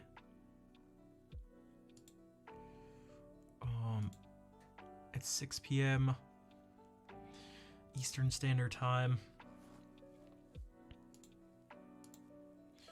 You know what, maybe we could just raid Rich. Why not? It doesn't have to be music.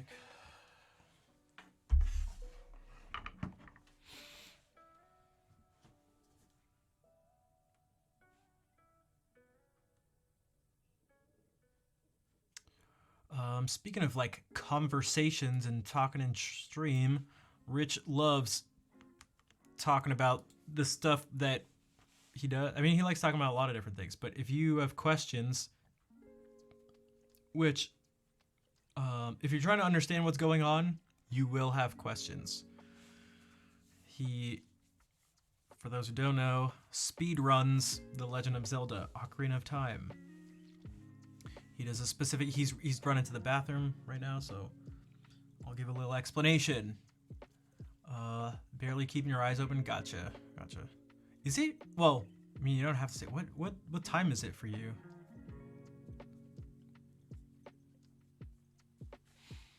It's almost 11 for me. Which, you may just be like a normal person or something and be like, oh, it's 11, so I'm tired. But I said that as if like, oh, it's only 11. How can you be tired? But I'm just ridiculous.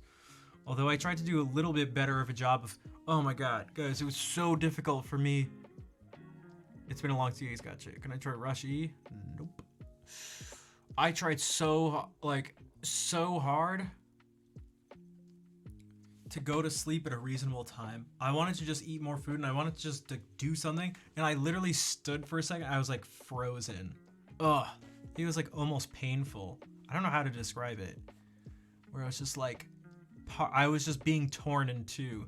Where one part of me was like, no, stay up, do this thing, indulge. And then the other part of me was like, don't do it. You keep doing this.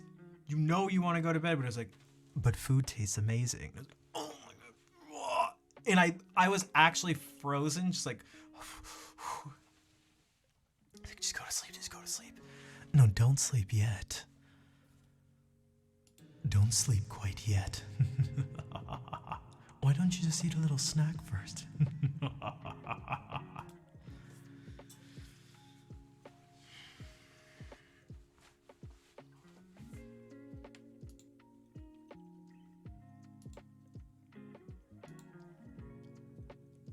Oh man, I got up. Okay. All right, I'm up at a reasonable time. I won't even say what that time is because it's embarrassing. A reasonable time for me is embarrassing. And it's like, oh, okay, I should exercise. I haven't been good with that for months. Or you could play some video games and not do that. You know what, you could even practice too. Just anything but exercising.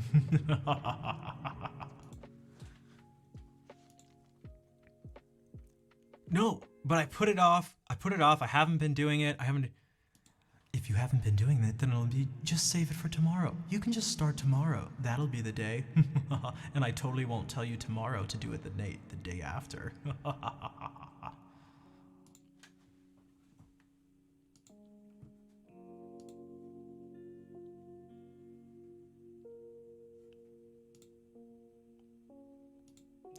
Yeah.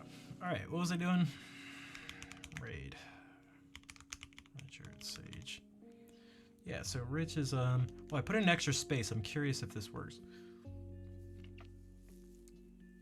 If you have any questions about speedrunning, he's got the answers.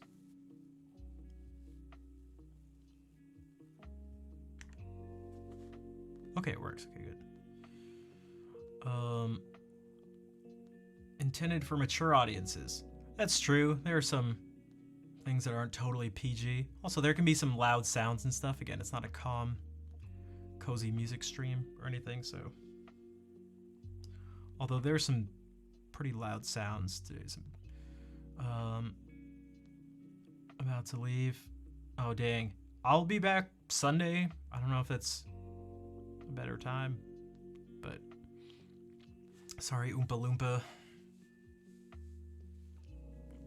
I gotta head out. I've been streaming for 5 hours, so I really need some food. I don't know if you could hear at some points my stomach was telling me to get food, but yeah, exactly. Thank you, Vol and Fair. Yeah, copy the raid call. You can come along with us and say hey to Rich, and he'll give you the rundown anyway. He'll give you the rundown.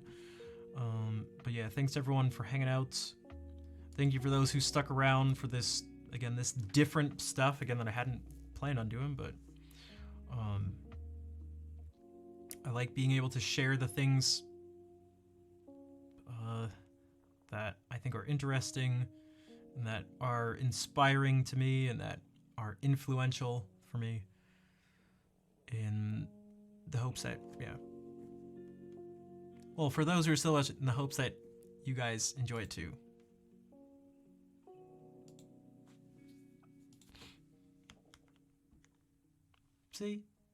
See? There's a little extra stream stuff. What you do for the extra secret stream? But since you're a mod in my stream, if you want to, you can give yourself a shout out, man. It's by proxy. It's actually me typing it. But yeah. Guys, if you don't know Schnapp, he's one of my very first friends on Twitch. And we here's what we'll do. Hey guys, how's it going? We're just watching now. I'm just streaming, watching Rich's stream. If you haven't followed Schnapp, definitely go check him out. He's a full-time music streamer. Oh, definitely check that dude out. Phenomenal guitarist. Good dude overall. And we've had many good stories together. In